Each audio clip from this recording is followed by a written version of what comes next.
Helios Descent, Chapter 1. Chapter 1. The Ticking Sun.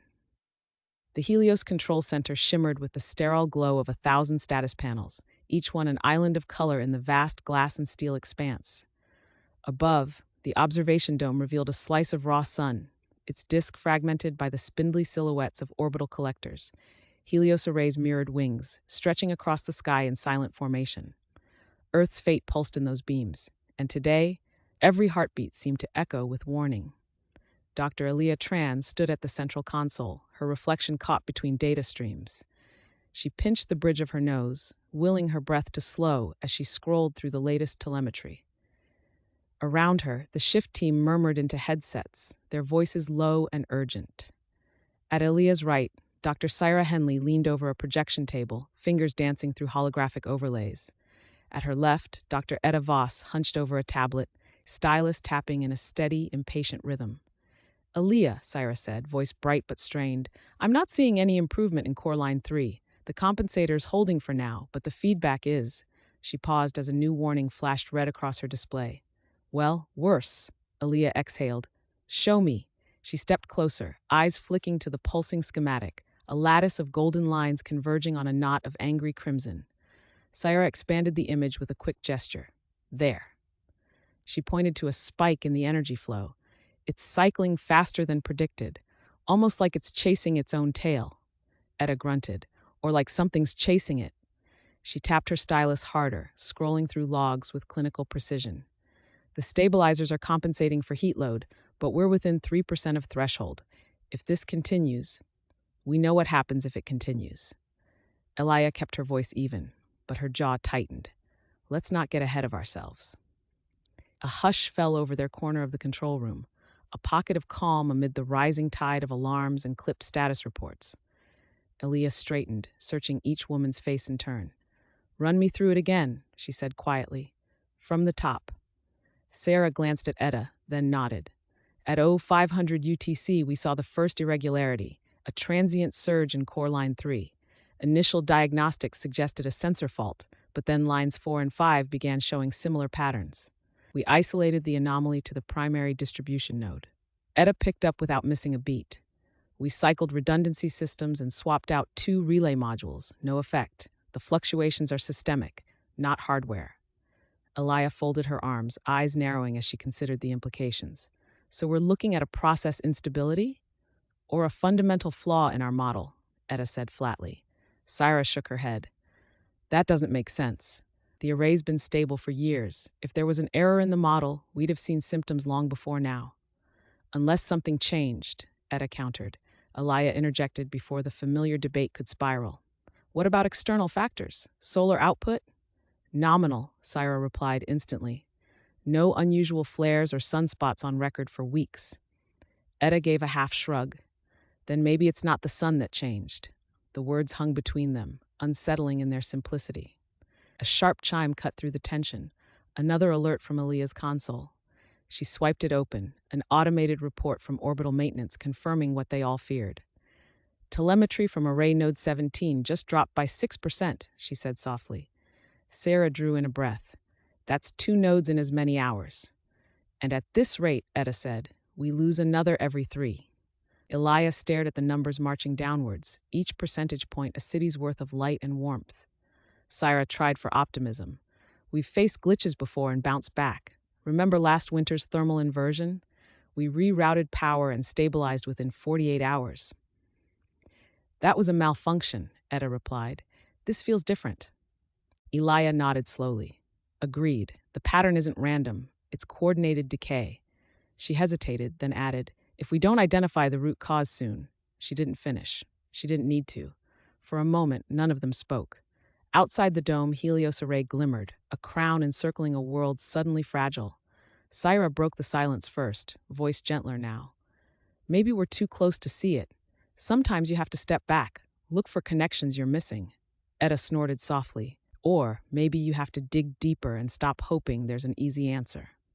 Elia looked from one to the other. Syra, with her restless hopefulness, always searching for unlikely connections. Etta, with her stubborn realism and suspicion of shortcuts. Herself suspended between them, responsible for every choice. She keyed her headset and addressed the entire team. Status check. Prioritize core stability protocols and initiate rolling diagnostics on all distribution nodes. I want hourly updates on any deviation from baseline. She muted the mic and turned back to her colleagues. I want theories, she said quietly, however unlikely. Sarah brightened at the challenge. If it's not solar activity or hardware decay, what about software corruption? A latent bug triggered by cumulative runtime? Etta shook her head. Diagnostics show no code drift. Firmware checksums are clean across all nodes. Could it be sabotage? Sarah asked softly. Elia hesitated. Sabotage was always the specter lurking behind every unexplained failure, but there had been no evidence yet. Let's not jump to conclusions, she said carefully, but run intrusion scans anyway, full sweep. Etta looked unconvinced but nodded, already tapping commands into her tablet. Sarah offered another angle. What about environmental feedback? We've never pushed this much energy through Helios for this long before. Maybe there's a threshold effect we didn't anticipate. That would imply a nonlinear response in the distribution lattice, Etta mused, warming to the idea despite herself. Elia ran calculations in her mind, modeling cascading failures, searching for hidden dependencies in a system so vast that even its designers sometimes lost sight of its whole. If we assume a hidden feedback loop, she began, Sarah cut in. Could we map real-time flux against historical loads, look for inflection points? Etta nodded grudgingly. It would take hours to parse that much data, but yes, do it, Elia said quietly. A distant klaxon sounded, the warning reserved for critical shifts in system integrity. Across the room, engineers snapped to attention. Elia's comm pinged with new messages piling up like snowdrifts. She closed her eyes for one heartbeat, just long enough to center herself, then opened them again. We need options, she said quietly but firmly. If this cascade continues unchecked, Earth loses Helios within weeks. She met each woman's gaze in turn. Sarah's wide with worry but burning with ideas. Etta's narrowed with calculation and doubt. And if that happens, Elia continued, it won't be cities that go dark first. It'll be hospitals, water purification plants, life support everywhere. The weight of that truth pressed down on them all, a pressure as real as gravity. Etta broke first, muttering under her breath, we built this system to save us from collapse, not to become another knife at humanity's throat. Sarah touched Elia's arm gently. We'll find a way through. But Elia could not ignore the numbers scrolling downward, a digital countdown they hadn't even known was running until now. The shift wore on in fits and starts, moments of frantic action, punctuated by periods of anxious waiting as diagnostics crawled across petabytes of data. At noon, sunlight slanted through the dome, a reminder of everything they stood to lose. Elia stared out at the horizon where city towers glinted beneath Helios' artificial dawns, their surfaces alive with shifting gold and copper reflections. She remembered childhood stories of blackout years. Ice creeping down apartment walls, neighbors huddled around makeshift heaters, ration lines stretching into frozen silence. The world had clawed its way back from that brink only through Helios, a miracle now threatening to unravel.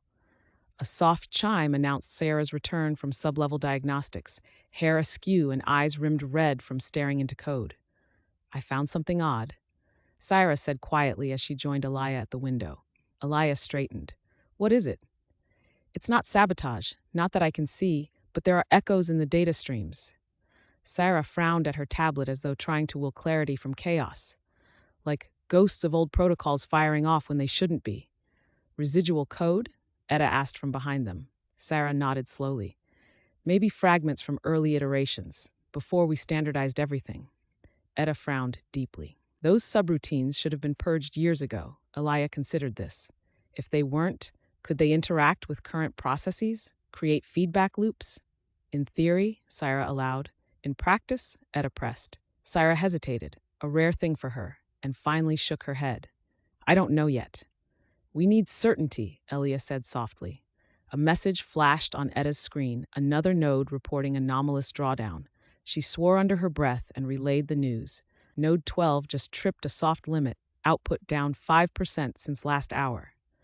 Sarah looked at Elia, eyes shining with defiant hope despite exhaustion. We've solved harder problems than this before. You always say every system has an escape hatch if you look hard enough. Etta rolled her eyes, but softened slightly at Syra's optimism. That was before we built something big enough to fail on this scale. Elia smiled faintly, a fleeting thing, and placed her hand on both their shoulders. We solve it together, she said quietly. As dusk crept across the city below, the three women reconvened in the briefing alcove, a glass-walled haven overlooking Helios's radiant webwork above Earth's limb. Their conversations circled back over old ground. Model assumptions tested and retested, hardware logs pored over until code blurred into static, philosophical arguments revived and sharpened by fatigue. Syra urged them to consider lateral possibilities, hidden harmonics, or emergent behaviors no simulation had predicted. Etta insisted on grounding every theory in what could be measured and verified, even if that meant ruling out every comforting illusion one by one. And Elia steered between them, her logic precise but always tinged with an empathy neither colleague quite understood nor could do without. The urgency was no longer abstract. It was written on every face in Helios Control and echoed in each new alert chiming through their comms. Finally, as midnight approached and city lights flickered far below, Elia called the session to order one last time that day. We have less than 3 weeks before global output falls below critical levels, she stated plainly. We're running out of time and assumptions. She looked at Syra. You think there's a hidden pattern we missed? Sarah nodded vigorously, determination rekindled by exhaustion itself. Every system has an edge case, a place where things break differently than you expect. She turned to Etta. And you think we're facing a fundamental flaw? Etta met her gaze unflinchingly. I think we designed for everything except our own blind spots. Elia let silence settle over them once more. The only sound now, the soft hum of cooling fans and distant Chapter 2. Chapter 2, Variables Unseen. The council chamber was nothing like the control center's luminous calm. Here, the ceiling hung lower. The lights were functional but unkind, and the air buzzed with the restless tension of too many minds forced to converge on a problem that refused to yield.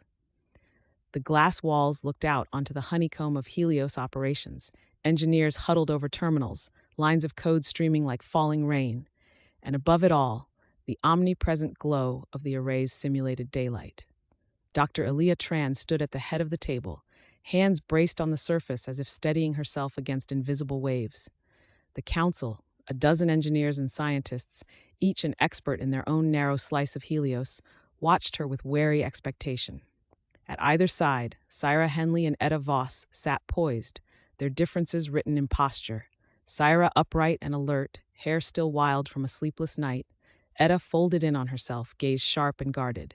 We all know why we're here, Elia began, her voice pitched to carry but not command. The instability in Core Line 3 is spreading. The node failures are not isolated.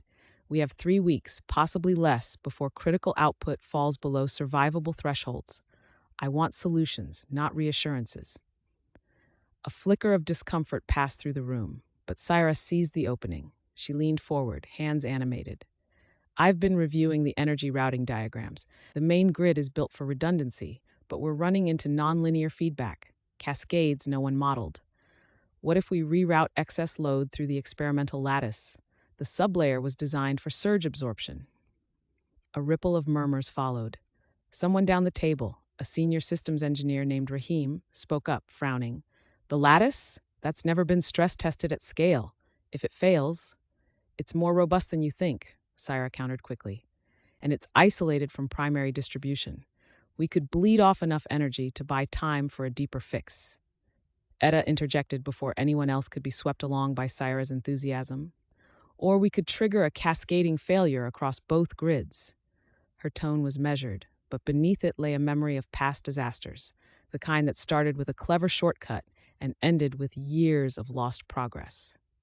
We saw something similar during the Oslo blackout. Experimental bypass caused thermal runaway in a third of the city. Syra's expression darkened with frustration. That was a decade ago, and Helios isn't Oslo. No, Etta replied. It's bigger, more interconnected. A single misstep now could accelerate collapse.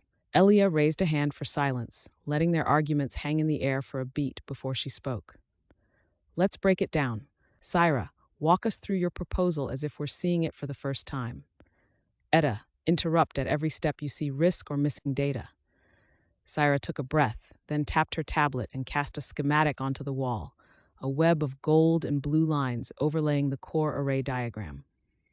The experimental lattice sits beneath primary transmission. Think of it as a safety net for energy surges. If we divert load from failing nodes into this net, we can redistribute excess to stable sectors or even dissipate it as controlled heat loss. Etta jabbed her stylus at a cluster of lines on the display. What about these junctions? They were flagged in last year's audit for microfracture risk. Syra nodded impatiently. We reinforce them with active monitoring, thermal sensors, and automated shutdowns if parameters exceed safe limits. Rahim spoke again, softer this time. And what about latency? The lattice isn't optimized for rapid switching. Syra's answer was ready. We accept some inefficiency for stability. If we can slow the cascade, even by hours, we gain time for root cause analysis. Etta shook her head slowly. You're assuming the instability is purely energetic, not code-driven or systemic. If there are rogue protocols firing, rerouting won't help. It'll just mask deeper faults until they resurface somewhere else. The debate swelled around them, engineers weighing risks against necessity, voices rising and overlapping until Elia cut through with quiet authority. We need to test this, she said, but not at full scale, not yet. She turned to Syra. Can you simulate the load transfer using historical surge data? Sarah nodded, already running scenarios in her mind. Good, Etta. I want you and Rahim to model worst-case outcomes, identify every potential failure point in the lattice. Assume nothing is as robust as we hope. Etta offered a thin smile, a concession to process, if not optimism. And everyone else, Elia continued, scanning the room, review your sectors for hidden dependencies or legacy protocols that could interact with new routing paths. She paused, letting her gaze linger on each face. We cannot afford surprises. An hour later, the council had splintered into subgroups scattered across workstations and projection tables. The air was thick with technical jargon and fraying patience. Syra hunched over a console with two junior engineers, fingers darting between code windows and simulation graphs. Watch here, she said, highlighting a spike on the energy curve. If we throttle input by 4% and open these three junctions sequentially, the simulation flickered, energy flowed along the lattice, some dissipating harmlessly, some pooling ominously near a junction marked yellow. Not perfect, one engineer muttered, but better than baseline, Syra insisted. Across the room, Etta and Rahim pored over structural diagrams, marking weak points in red. I don't like this, Rahim said quietly. If even one sensor lags behind real time? We're building a bridge while crossing it, Etta replied grimly, but stasis isn't safety anymore. She made notes with brisk efficiency, but her jaw was set, a warning sign for anyone who knew her well.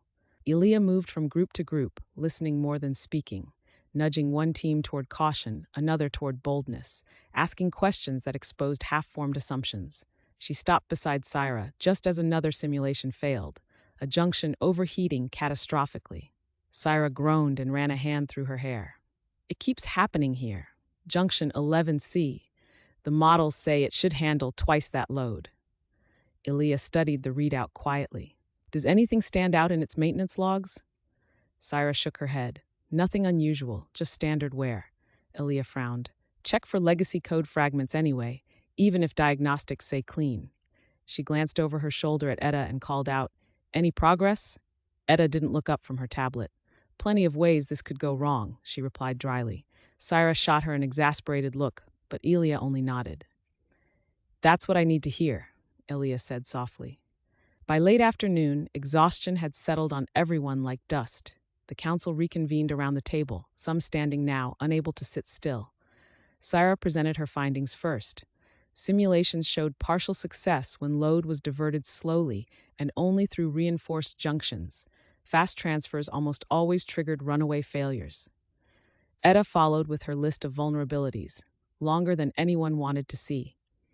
Even with upgrades, she concluded, we're betting on components that weren't designed for continuous stress. A heavy silence fell. Elia broke it with a question. Is there any way to mitigate risk further? Could we reinforce critical junctions in real time? Rahim shook his head reluctantly. Physical upgrades take days we don't have, Syra said. We could write temporary overrides, force sensors to trip earlier than usual. Etta arched an eyebrow. Which buys us what? Minutes? Sometimes minutes are all you need, Syra replied stubbornly. Elia let them argue for another minute before stepping in again. Her voice was gentle but edged with steel. No solution is perfect, but paralysis is its own form of failure. She looked around the room, meeting each tired gaze in turn. We implement Syra's plan, with Etta's safeguards built in, and monitor every second of runtime. She paused, searching for any sign of dissent strong enough to warrant delay. None came. Everyone clear? She asked quietly. Heads nodded, some grudgingly, some with weary hope. The implementation itself was an exercise in controlled chaos, teams working in parallel across layers of software and hardware, alerts pinging every few seconds as parameters shifted, Elia coordinating from her console at the heart of it all. Syra hovered over her workstation, eyes darting between live feeds and override scripts. Lattice engaged, she announced into her headset. A ripple ran through Helios control as data streams shifted, the experimental network lighting up with new flows. For several tense minutes, everything held steady.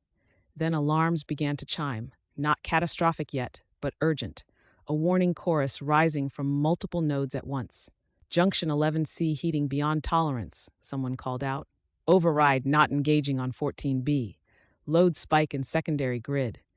Elia's mind raced through contingencies even as she issued commands. Initiate rolling cutbacks. Route excess through tertiary buffers. Sarah worked furiously to patch scripts on the fly. Etta snapped orders to hardware techs scrambling to keep up with sensor readings that changed by the second. For a moment, a heartbeat stretched thin as wire. It looked as if they might stabilize the system after all.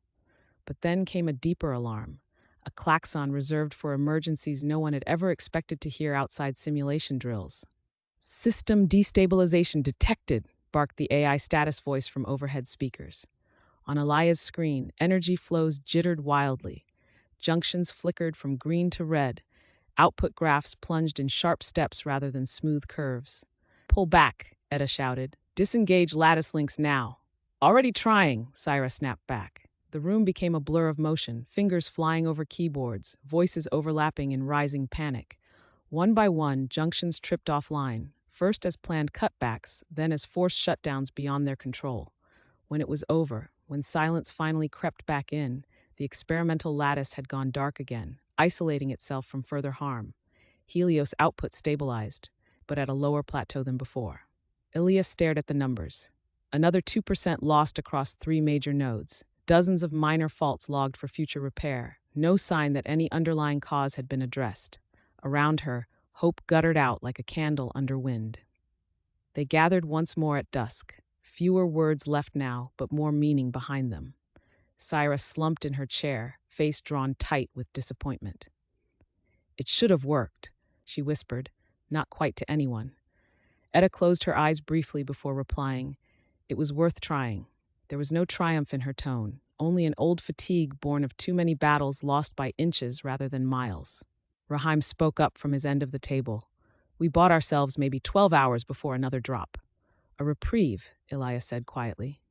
She looked at each member of the council, not just her closest colleagues, but every engineer present, and let herself feel their exhaustion and fear alongside her own. We keep going, she said finally. Her voice was not loud, but it carried across every heart in that glass-walled room. There are variables we haven't seen yet, connections buried beneath everything we built and thought we understood. She met Syra's eyes, so full of stubborn hope even now, and then Etta's, steady as bedrock despite all doubt. We find them together, Elia finished softly. No one cheered, no one applauded. But as each person drifted back toward Chapter 3, Memory of Catastrophe, the city below glowed with borrowed daylight, sharp, artificial, unwavering. From the edge of the Helios Control Center's observation deck, the world looked almost peaceful. Towers shimmered in the solar haze, their windows catching and scattering the gold-white radiance funneled down from orbit. But even this beauty was a mask, Elia knew, a fragile veneer over the creeping dread that had settled into every corner of her mind. It was nearly midnight. The council session had dissolved hours ago. Most of the staff had drifted home or to sleep pods. seeking rest they wouldn't find. Only a skeleton crew remained in Helios control, monitoring the latest round of diagnostics. Elia lingered alone at first, forehead pressed to the cool glass, watching the city pulse beneath her feet. She heard the soft tread of footsteps before she saw Edda's reflection join her in the window. Edda Voss, shoulders hunched against invisible weight, hair pulled back in a no-nonsense knot, eyes as sharp and restless as ever. She held 2 mugs of coffee, one extended toward Elia. "Thought you might need this," Edda said. Elia accepted it gratefully. "Thank you." She took a sip, savoring the bitter warmth. For a while, neither spoke. The silence between them was not uncomfortable. It was simply full, as if words would only crowd it further. Elia watched the city lights flicker, some subtly dimmer than yesterday, others holding steady. "Did you see the news feeds?" Edda asked finally, nodding toward the skyline. "They're reporting rolling rationing in 3 districts already. Power restrictions, no warning." Elia nodded, jaw tight. "I signed off on the recommendations myself. It was either that or risk an uncontrolled blackout." Edda grunted in understanding. "Still feels like we're just trading one disaster for another." A pale band of cloud moved across the city's edge, ghostly in the perpetual twilight.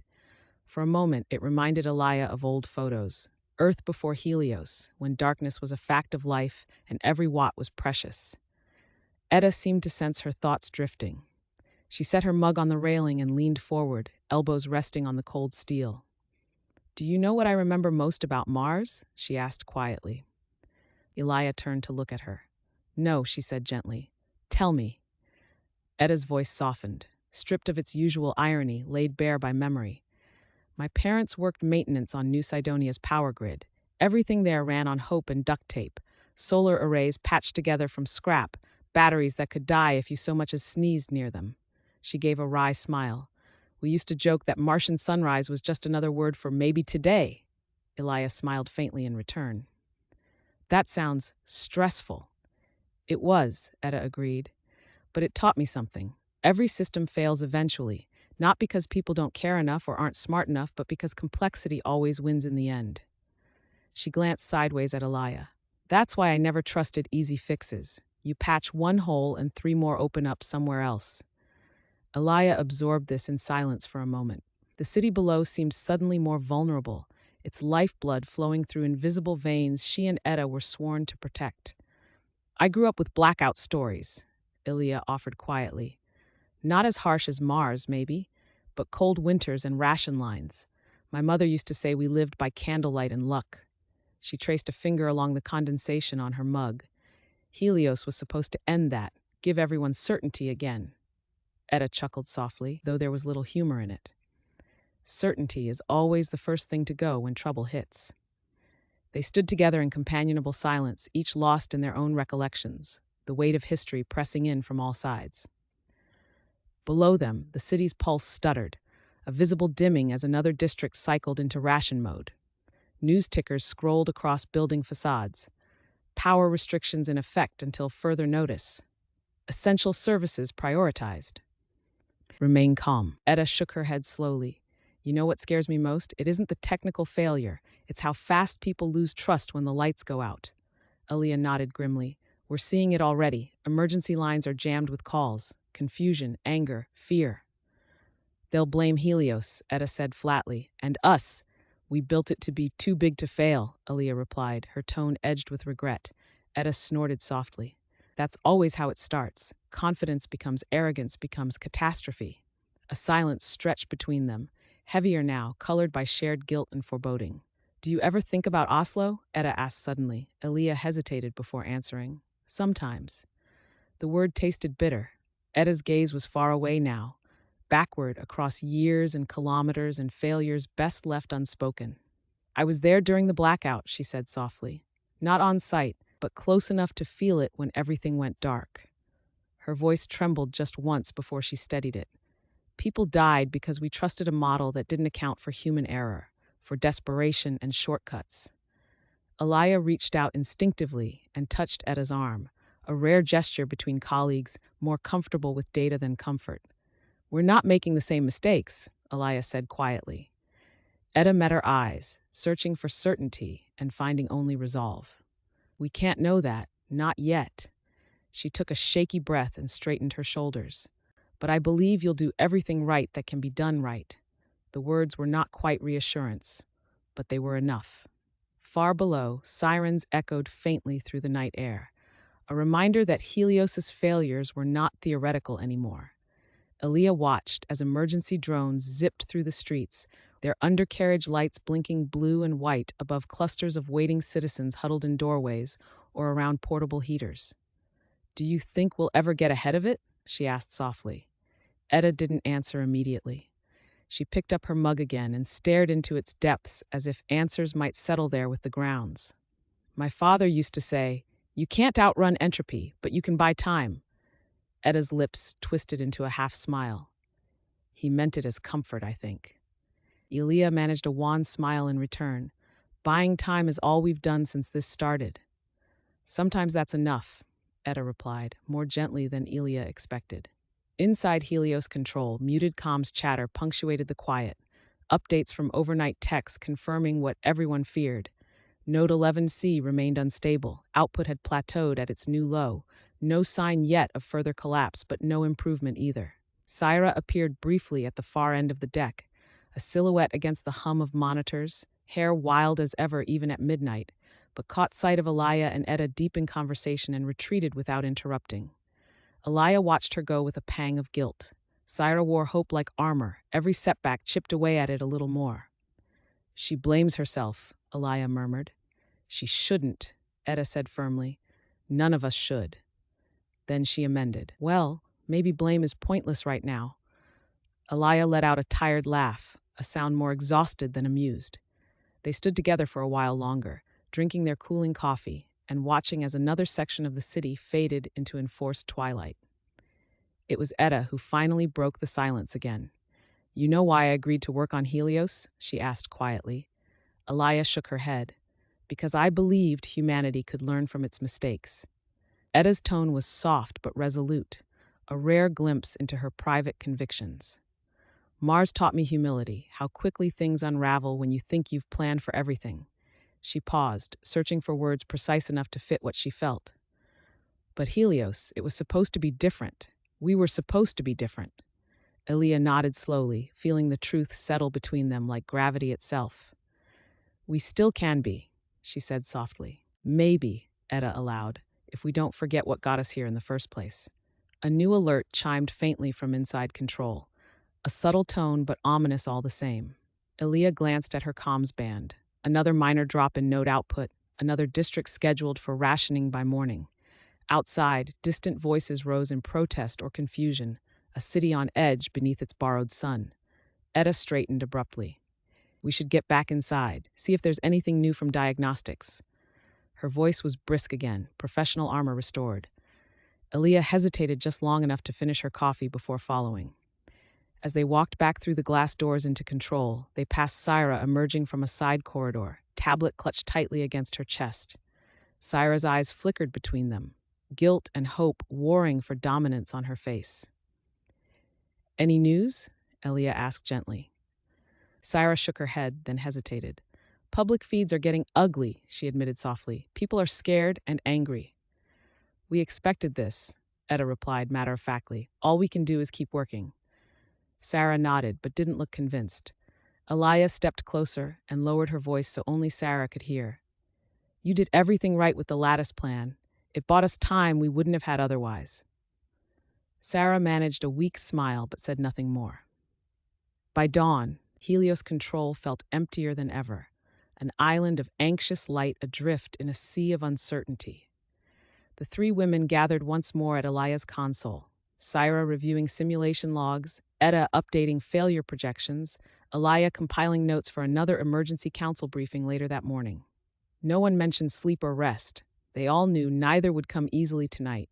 Instead, they spoke quietly about next steps, contingency plans for deeper rationing, outreach teams readying statements for public broadcast, renewed checks for hidden faults buried in code or circuitry. But beneath every word ran an undercurrent of unease, a memory of past catastrophes whispering warnings none dared ignore. Outside, the city braced for another day beneath its faltering sun, a million lives suspended between hope and dread. And high above it all, Helios Array shimmered on the edge of disaster. Humanity's greatest triumph now teetering on foundations more fragile than anyone had dared admit. As Elia watched dawn break, a thin line of gold against uncertain gray, she remembered Edda's words. You can't outrun entropy, but you can buy time. It would have to be enough, for now. But deep inside, she knew. Time was running out faster than anyone wanted to believe. The comms console pinged again, another alert demanding attention, another variable unseen demanding reckoning. Elia squared her shoulders and turned back to her team, ready to face whatever came next. And outside, beneath a sky growing ever more uncertain, the city waited with them for answers that felt further away with every passing hour. Chapter 4. The Lateral Solution. Syra Henley's lab was nothing like the council chamber or the control center. Smaller, messier, and much more alive. Here, the walls were crowded with hand-drawn schematics and half-disassembled circuit boards. The air buzzed with the faint whine of experimental processors. It felt, Elia thought, less like a workplace and more like a mind in mid-thought, a place where questions could breathe before answers pinned them down. Elia arrived first, as requested, and let herself linger by the window while she waited. Morning light filtered through the reinforced glass, casting sharp lines across a workbench littered with sensors and soldering irons. Outside, the city's solar towers shimmered under a sky that looked clear, but felt anything but steady. She heard Sarah's voice before she saw her, animated, urgent, muffled by the door. No, Rahim, I need those relay specs in the next hour. Just scan them to my private channel. Yes, I know it's early. Thank you. The door slid open and Sarah entered, hair even wilder than usual, eyes burning with something sharper than hope. Thanks for coming, Sarah said, tossing her tablet onto the bench without looking up. I figured we'd get more done without an audience. Elia nodded. Is Edda joining us? She's on her way. Syra ran a hand through her curls, then stopped herself, as if remembering she was supposed to be calm. I asked her to bring the latest atmospheric models. Before Elia could answer, Edda strode in, her gait brisk, tablet already in hand. She glanced around at the clutter and snorted. Still allergic to tidiness, I see. Syra grinned despite herself. There's a method in the mess. Edda settled on a stool, arms crossed. Let's hear it then. You said you had a new angle. Syra's energy seemed to double under their attention. She gestured to the main projection surface, where a schematic of Helios Array flickered into view. We've been thinking inside the grid, routing, rerouting, patching holes in the same old circuits. But what if we step outside for once? What if we bypass the failing array segments entirely? Elia frowned. Bypass how? Every watt of Helios output is channeled through those nodes. We can't just wish them away. Not wish, Syra said, tapping quickly to zoom out on the schematic until Earth itself hung at the center of a web of orbital lines. Reroute through atmospheric relays. Edda raised an eyebrow. The old ionospheric transfer project, that was mothballed for a reason. Because it was inefficient, Syra replied, when everything worked perfectly. But now we're losing power anyway. The relay satellites are still up there, some functional, some not. If we use them as waypoints, we can shunt energy around dead array segments and beam it back down to ground stations that need it most. Elia considered this carefully. You want to use the atmosphere as a transmission medium? That introduces losses, scattering, absorption. Syra nodded vigorously. It's wasteful compared to direct beam transmission, yes. But it's better than letting power bleed out into space or bottleneck behind failed nodes. Edda drummed her fingers on her knee. And what about environmental effects? We barely tested those relays at scale. Last time someone tried a high-density transfer through the upper atmosphere, they got auroras over Shanghai and fried half the comms network for a day. Syra's smile didn't falter. That was uncontrolled discharge with old protocols and no feedback loops. We have better modeling now, and honestly, if we don't try something drastic, rationing will turn into collapse in days. Elia pressed her lips together, weighing risk against necessity as always. Show us the numbers. Sarah pulled up a simulation. Lines of code scrolling beside animated maps of Earth, ringed with satellite nodes and colored arcs representing energy flows. Here, she said, pointing to 3 failing array segments highlighted in red. If we redirect just 20% of their load through these 4 relay satellites, she tapped each one in sequence, we can restore baseline supply to 2/3 of affected districts. The rest goes through conventional channels. Etta peered at the data skeptically. And what about atmospheric disturbance? Show me wind shear projections. Syra nodded and overlaid another set of data, weather models blooming across the projection in swirling blues and oranges. Will induce turbulence, Syra admitted, especially near ground receivers in coastal regions, maybe some localized storm activity. She hesitated only briefly before continuing, but nothing catastrophic according to these models. Aaliyah studied the projections in silence for a long moment. The losses were significant, 15% minimum, but so were the potential gains. And if it fails? Aaliyah asked quietly. Sierra's optimism flickered but did not extinguish. We fall back to current protocols and accept further rationing. But if it works, even partially, we buy ourselves real time. Etta shook her head slowly, but there was no derision in her tone, only caution born of experience. You know what they say about desperate measures. Sierra met her gaze evenly. Desperation is all we have left. A beat passed while the 3 women regarded one another, the old triangle of hope, skepticism, and logic. At last, Aaliyah nodded once, briskly. We try it on a small scale first, a test run over an unpopulated corridor with redundant ground receivers. Etta's mouth twisted in reluctant agreement. And I'll monitor for any sign of atmospheric anomaly beyond your model's margins. Syra grinned at both of them, a flash of her old, irrepressible confidence breaking through exhaustion. Let's make history again. The test sequence came together in hours rather than days, a testament to urgency and the team's battered but unbroken will. Syra coordinated with Orbital Ops to reprogram 2 relay satellites for low-power transfer over a stretch of ocean south of New Zealand. No population centers below, minimal risk if something went wrong. Etta set up an array of atmospheric sensors along the projected path and double-checked every feedback loop twice. Aaliyah watched from Syra's lab as the countdown ticked down. 10 minutes, 5, 1. All stations green, Syra reported into her headset, voice taut with anticipation. Telemetry clean, Etta confirmed from her console. Proceed, Aaliyah said quietly. The energy transfer initiated. A golden thread traced across the projection as Helios output pulsed from one orbital node to another and then arced down toward Earth. For several seconds, everything held steady. Sensor readings within safety margins, power arriving at ground stations just as Sarah predicted, only minor fluctuations along the relay path. Then, abruptly, the atmospheric sensors began spiking. Pressure front forming, Etta called out sharply. On screen, weather models shifted, blues turning orange near the transfer corridor as wind speeds doubled and cloud banks thickened. Cut output by 10%, Aaliyah ordered. Sierra complied instantly, but it wasn't enough. Localized storm cell forming below relay path, Etta reported grimly. Within minutes, satellite feeds showed roiling clouds and flashes of lightning lacing the ocean surface beneath the transfer arc. We're getting energy through, Sierra said desperately, but we're pumping heat into the upper atmosphere, more than I modeled.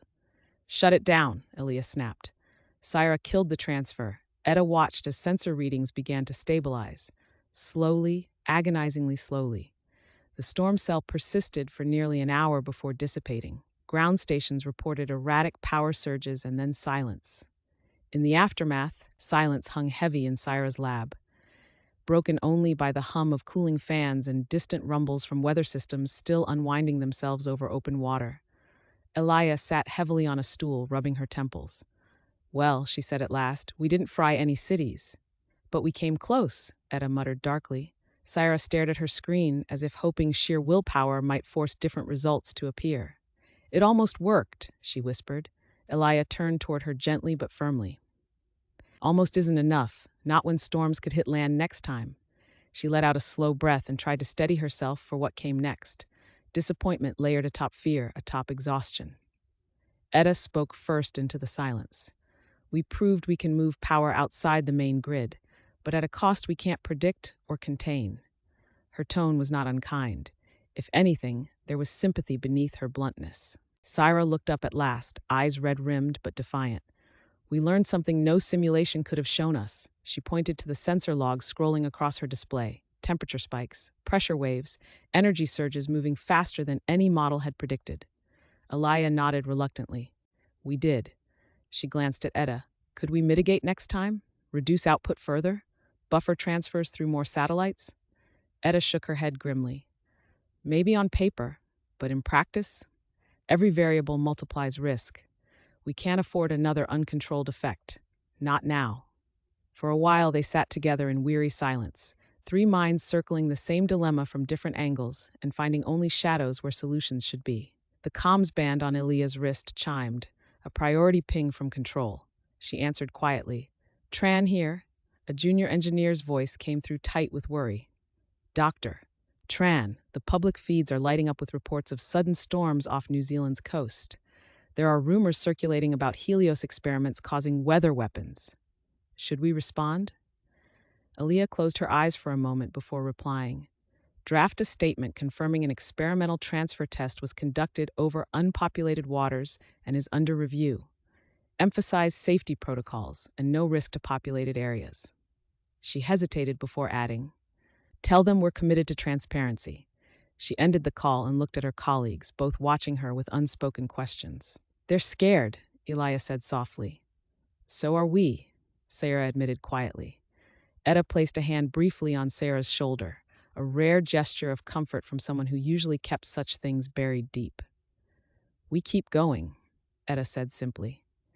As afternoon faded toward evening and news feeds hummed with speculation about Helios's latest gamble, Elia convened a debrief at her office, a cramped alcove stacked high with technical journals and battered mugs half full of cold tea. Rahim joined them this time, along with two junior engineers who had helped manage relay telemetry during the test. Elia summarized what they knew.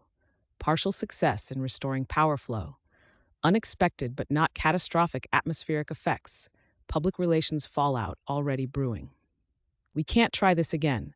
Not at scale. Not until we understand every variable, she concluded grimly. Rahim agreed. The relays are too unpredictable under current conditions.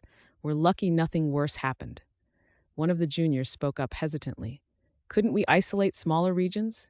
Use relays only during emergencies. Short bursts instead of sustained transfers? Syra nodded thoughtfully, but made no promises this time. Her confidence had been tempered by hard experience. We'll study every log, she said quietly, but for now, fallback protocols hold. As they dispersed, Etta lingered by Elia's desk while Syra packed up for another night of combing through data. You handled that well, Etta said softly when they were alone. I'm not sure I did, Elia admitted. She rubbed tired eyes and managed a wan smile.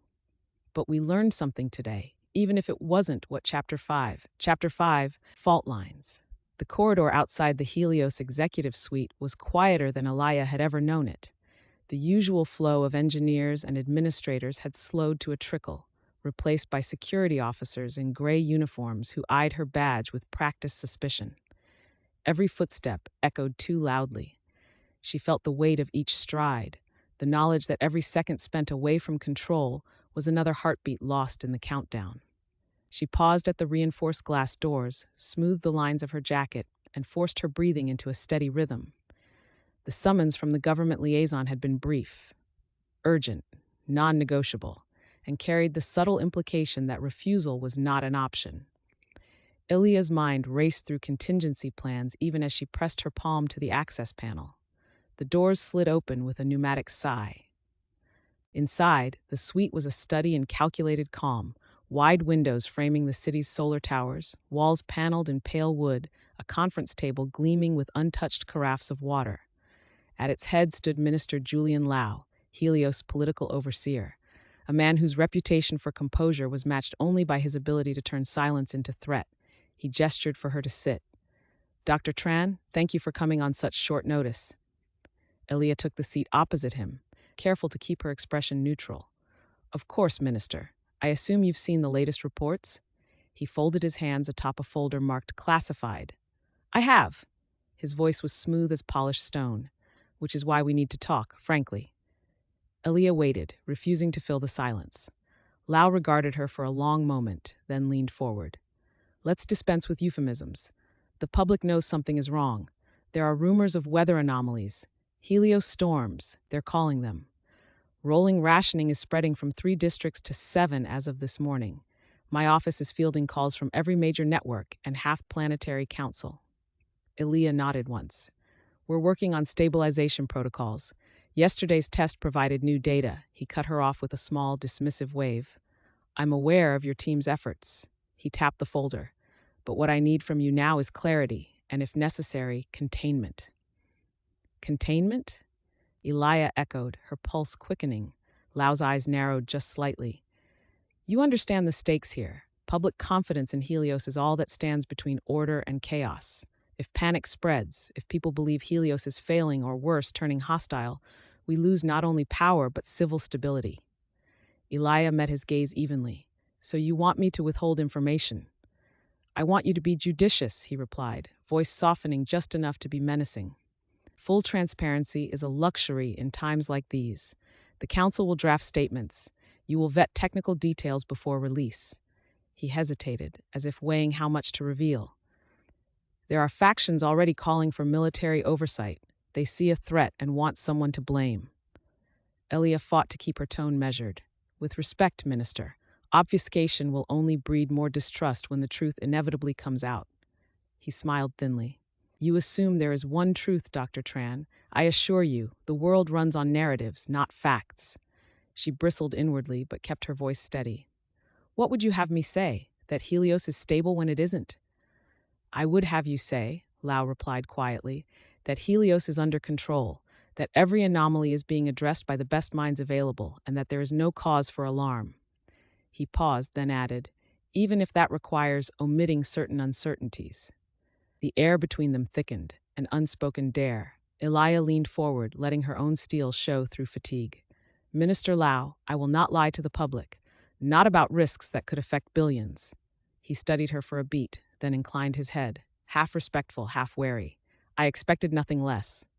He closed the folder with deliberate care. But consider this. If panic leads to sabotage or unrest, we may lose our only chance at fixing Helios at all. He rose smoothly from his seat, signaling the meeting's end. Ilya stood as well, her mind churning. One last thing, Lau said as she reached the door. If you discover anything that suggests hostile interference, you bring it directly to me before anyone else hears it. Their eyes met, a silent negotiation neither fully won. I'll keep you informed, Ilya said quietly. She stepped back into the corridor on unsteady legs, heart pounding harder than after any council debate or system failure alert. Down the hall, Syra and Etta waited in the shadow of an abstract sculpture. A tangled helix of solar fiber and steel that seemed suddenly ominous in the hush. Syra straightened as Elia approached, worry etched deep around her eyes. Etta's arms were folded, her stance radiated skepticism. Well? Etta asked without preamble. Elia shook her head minutely and led them toward a quieter alcove, out of sight of security cams and passing staff. He wants containment, Elia said softly once they were alone. Carefully managed statements, downplaying instability until we can guarantee a solution. Syra's mouth twisted into a frown. So, spin control while we scramble in the dark, Etta snorted. Classic politics. If you can't fix it, hide it. Elia pressed her palms together, forcing herself to focus on what mattered most. He's worried about public panic, about losing control before we have answers. Sarah's voice trembled with anger she rarely showed. People have a right to know what's happening. We're already seeing rumors spiral. The less we say, the wilder they'll get. Etta's tone was dry as salt. And if someone does panic, or decides Helios is better off dead than dangerous, she shook her head grimly, truth cuts both ways. For a moment, none of them spoke. The old tension between transparency and protection stretching taut as wire. Elia looked from one friend to the other, Syra's indignation burning hot, Etta's wariness honed by long memory. We have a responsibility, Elia said at last, her voice barely above a whisper. Not just to keep the lights on, but to tell people what we're risking on their behalf. Syra nodded fiercely. If we start lying, even by omission, we become part of the problem. Etta's gaze softened just slightly. And if we tell everything, do we risk collapse before we even fail? The question lingered, a fault line running beneath every decision they'd made since this began. They slipped into an empty meeting pod nearby, a glass bubble overlooking the city skyline now dulled by rolling cloud cover and rationed light. Sierra paced restlessly along one wall while Etta perched on the edge of a chair, eyes fixed on Elia. "What did he say about interference?" Etta asked quietly. Elia hesitated before replying. "He wants advance notice if we find anything that points to sabotage or hostile action." Sierra stopped pacing, brow furrowing. Why? To control the narrative, or because he suspects something already? "I couldn't tell," Elia admitted, but he was clear. No leaks, no surprises. Etta tapped her fingers against the glass tabletop, a staccato rhythm betraying nerves she rarely showed aloud. "We haven't seen evidence of sabotage," Sierra said softly. "Not yet," Etta agreed, but there was a warning in her tone. Elia watched them both, felt again how much depended on their trust in each other when every external pressure was urging secrecy or compromise. "We keep looking," she said firmly, "but we don't hide what we find, from each other or from those who need to know." Her voice caught just slightly before she added, "Even if it costs us." Sierra met her gaze squarely and nodded once, a silent pledge. Etta's mouth twisted into a wry smile.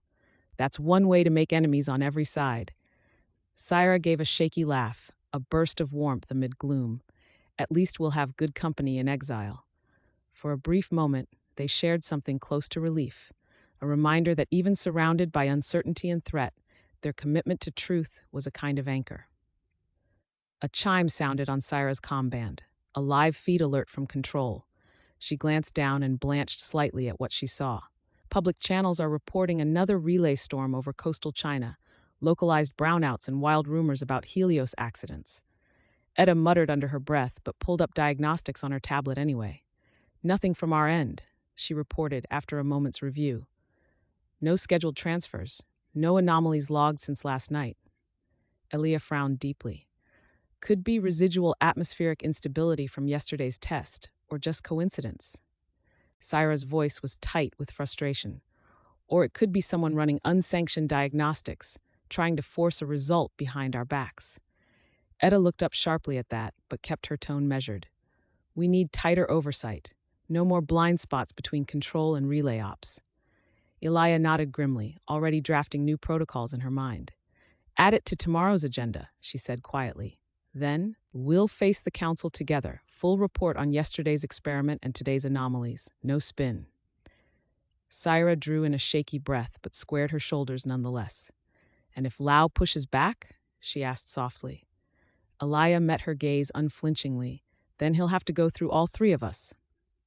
Outside the pod, rain streaked the windows, thin lines blurring city lights into watercolor smears. For a while, they sat together in silence, listening as thunder rumbled distantly across rooftops, still warm from Helios's faltering dawn. The news feeds scrolled endless speculation. The council prepared for another emergency session. Technicians logged minor faults with increasing frequency. But within their small circle, something held, a fragile consensus built not on certainty but on shared conviction that honesty mattered more than comfort or convenience. Etta broke the quiet first. "Whatever happens next, I'd rather be hated for telling the truth than loved for selling an illusion." Sarah smiled tiredly at that, her optimism battered but unbroken. "Me too." Elia felt something loosen inside, a knot of fear giving way to resolve. "We'll hold that line," she promised softly. The storm outside intensified, a pulse of wind rattling glass in its frame, but inside their pod there was only determination left. Not hope exactly, but something steadier and harder to extinguish. As they gathered their things and prepared to return to work, to face another round of questions with no easy answers, Elia glanced once more at the city below. Towers dimmed by rationing, streets alive with anxious movement. All of it balanced on decisions made by people as uncertain as she was now. Fault lines ran everywhere, in systems and societies and souls alike, but some lines could be crossed with courage rather than fear. She turned back to Sierra and Etta and nodded once, ready for whatever came next. The chapter ends with thunder rolling over Helios Control as night falls again. A city waiting beneath uncertain skies, 3 women standing together at truth's uncertain edge, and far above it all, the array flickering on toward dawn or disaster yet unknown. Chapter 6. The Unseen Hand. The morning after the storm, Helios Control Center was a hive of nervous energy. The usual routine, status checks, energy audits, system calibrations, was now laced with an undercurrent of suspicion. The night's rain had scrubbed the city sky to a hard blue, but inside, tension lingered like static. Aaliyah could feel it in every clipped greeting and sideways glance as she moved through the main floor. She arrived early, hoping for quiet before the council convened. Instead, she found Etta already at her usual console, jaw set, eyes narrowed at a thicket of scrolling code. Syra joined them moments later, hair still damp from a hasty shower, clutching a mug that steamed in the chilly air. Aaliyah didn't waste time. Any news from diagnostics? Etta didn't look up. Plenty, none of it good. She tapped a command. A cascade of error flags flickered red across her display. Node 9A tripped another soft fault at 4:30. That's 3 nodes in 12 hours, patterns accelerating. Syra leaned over Etta's shoulder, frowning at the logs. But no hardware anomalies? No signs of physical decay? Nothing out of spec, Etta replied. Telemetry's clean except for these. She highlighted a cluster of entries, ghost routines firing in the AI control layer. Ilya straightened. Like the ones you found last week? Etta nodded grimly. Except these are new, different signature, embedded deeper in the stack. Syra's brow furrowed. Could they be leftovers from the atmospheric relay test? Feedback artifacts? Etta shook her head. No. These were injected deliberately. Look, she pointed to a line of timestamps and commit hashes. Someone wrote and uploaded this code between midnight and 2 a.m. local time. A cold silence followed. Sarah spoke first, her voice barely above a whisper. You're saying someone sabotaged the array? I'm saying someone accessed system-level permissions and introduced non-standard routines, Etta said flatly. Call it what you want. Elia's mind raced back to Minister Lau's warning. If you discover anything that suggests hostile interference, she pushed the thought aside for now, focusing on her team. Can you trace the source? She asked quietly. Etta's lips pressed into a thin line. I'm trying. Whoever did this covered their tracks well, spoofed user IDs, bounced connections through old maintenance backdoors. She scrolled further, frustration mounting with each dead end. Syra looked stricken. But who would do this? We're all under scrutiny. Access logs are monitored, aren't they? They're supposed to be, Etta muttered. Elia forced herself to stay calm. Let's not leap to conclusions about motive or identity until we have more data. She glanced around the operations pit, noting the way engineers clustered in tight groups, voices pitched low. Syra caught her look and lowered her own voice. If word gets out, people will panic. Which is why it doesn't, Elia said sharply. Not until we know what we're dealing with. The engineering council met an hour later in a conference room thick with unease. Rahim arrived late, apologizing with a distracted wave as he took his seat beside Syra. The junior engineers who had helped with the relay test sat together, faces pale. Ilya began without preamble. We've detected anomalous code in Helios's AI controls, inserted remotely during last night's shift. She let that hang for a moment, watching reactions ripple around the table. Rahim frowned deeply. How certain are we? It's external. Etta fielded the question with characteristic bluntness. 90%. The routines don't match any legacy protocols or update schedules. They're handwritten and obfuscated. A systems architect named Lin raised a trembling hand. Could it be some kind of misguided patch? A desperate attempt to stabilize output? Syra shook her head, voice brittle with disbelief. No one on our team would risk introducing untested code, not after Oslo. A low hum of agreement swept the room. Rahim pressed on, voice tight with worry. So what does this mean? Are we looking at sabotage or some misguided hero thinking they can save us from ourselves? Etta's gaze swept across the council, unblinking. Either way, it means someone exploited a vulnerability we missed, and that trust is now officially in short supply. A grim chuckle ran around the table, a flash of dark humor in the gloom. We should interrogate access logs for everyone with admin credentials, Lynn suggested uncertainly. And cross-reference with after-hours system activity, Rahim added. Syra shot Elia a worried glance. We're talking about our own colleagues. We're talking about protecting Helios, Elia replied gently but firmly. The next hours blurred into a flurry of audits. Security teams trawled through login records. AI subroutines were frozen and rolled back. Every engineer was required to re-authenticate their credentials in person, an exercise that left tempers frayed and patience thinner than ever. In the break room, Etta cornered Sarah by the synth coffee dispenser, her tone laced with gallows humor. "Remember when our biggest problem was heat dissipation?" Etta mused dryly. Sarah managed a wan smile. "Or when you accused me of being too optimistic? Those were simpler times." Etta's expression softened for a moment before her eyes sharpened again. "You're sure you didn't run any unscheduled diagnostics last night?" Sarah bristled, then caught herself and shook her head. "Nothing outside protocol. I barely slept as it was." Etta nodded once, satisfied but still troubled. Across the room, Alaya reviewed security camera feeds on her tablet, double-checking timestamps against system logs. She felt each new uncertainty settle on her shoulders like fresh snow. Who could have done this? Why now? Was it desperation or something darker? She was interrupted by Rahim, who hovered awkwardly at her side. "Dr. Tran, can I speak with you privately?" She nodded and led him into an empty office overlooking the city's sun-washed towers. Rahim hesitated before speaking. "I know everyone's on edge, I am too. But what if this isn't sabotage? What if it's someone trying to fix things?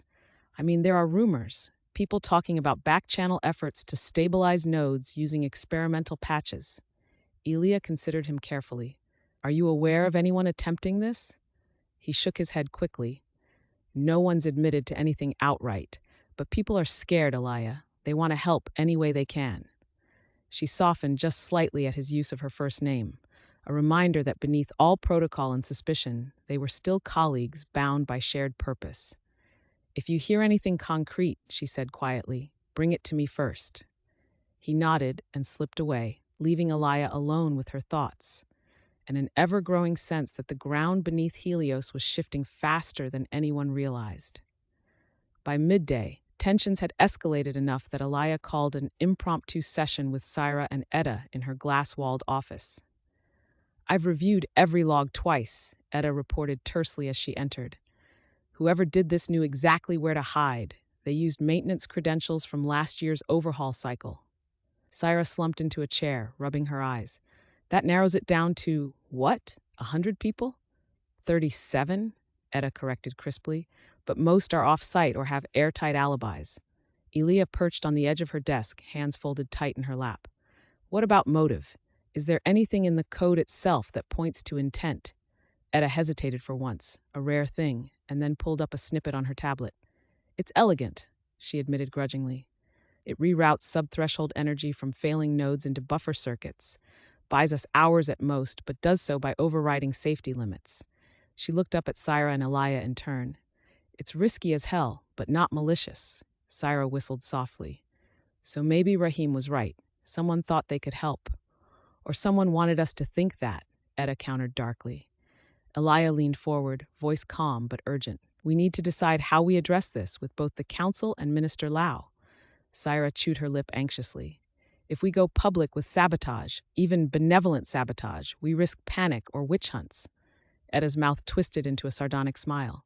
"If we keep it quiet and something else goes wrong, we take responsibility either way," Elia finished softly. The three women fell silent, each lost in their own calculus of risk and trust. Late afternoon brought another round of council debate, this time sharper-edged than any before. Lynn spoke first. "I don't care how clever the code is. Whoever bypassed our protocols endangered the entire grid." Another engineer snapped back. "And if they hadn't tried something, we might have lost 2 more nodes overnight." The room erupted into overlapping arguments, accusations mingling with jokes about the phantom coder, and nervous laughter that sounded more like fear. Etta cut through the noise with a single word: "Enough." Everyone turned to her. Even Syra blinked in surprise at the steel in Etta's tone. "We are not going to eat each other alive while Helios burns down around us," Etta said flatly.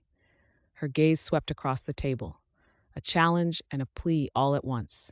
She continued, "We audit every system and every credential until we find out how this happened, but we do it together." Her eyes flicked briefly to Elia and Syra before returning to the group at large. "If you have concerns about security or protocol, bring them forward now, not after another crisis hits." For a moment, no one spoke. Then Rahim cleared his throat and said quietly, "I just want to know we can trust each other again." A few heads nodded, others looked away. Elia seized the moment. Trust has to be rebuilt one decision at a time, from here forward. She let that settle before adding, "We'll keep Minister Lau informed, but only after we finish our internal review." No one objected. Evening crept across Helios Control as Elia walked with Syra and Etta toward the observation deck, the city below flickering uncertainly beneath its patchwork sun. Syra broke the silence first. "Do you think we'll ever know who did it?" Etta shrugged one shoulder. "Maybe not. Maybe that's not even the point anymore." Syra looked pained at that thought, but didn't argue. Elia gazed out over the city, the towers dimmer than ever, pockets of darkness spreading like bruises across neighborhoods she'd known since childhood. "We're running out of time," she said softly. "But not out of choices," Syra replied quietly. Etta gave a dry laugh, a sound almost like hope if you squinted hard enough. "For now," she agreed. They stood together in uneasy truce as dusk deepened, a triangle of doubt and resolve holding back despair for one more night. Back inside Control, another alert pinged on Etta's terminal, a new anomaly in Node 7F. Energy rerouted along an unauthorized path but stabilized just before failure. Etta called Syra over. Together, they dissected the logs line by line as Elia watched over their shoulders, feeling both pride and fear for their relentless ingenuity. "This is different code," Syra murmured after several minutes. Voice Chapter 7. Chapter 7, Entropy Rising. The night after the Phantom Code was discovered, Helios Control Center felt like a siege camp. Engineers wandered in and out at all hours, haunted by fatigue and suspicion, their faces pallid in the array's artificial dawn. The city below flickered in and out of partial darkness, whole neighborhoods shifting from light to shadow as the system teetered on the edge of collapse.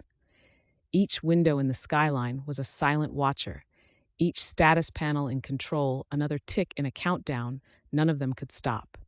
Aaliyah Tran stood at her console, shoulders squared but eyes rimmed red.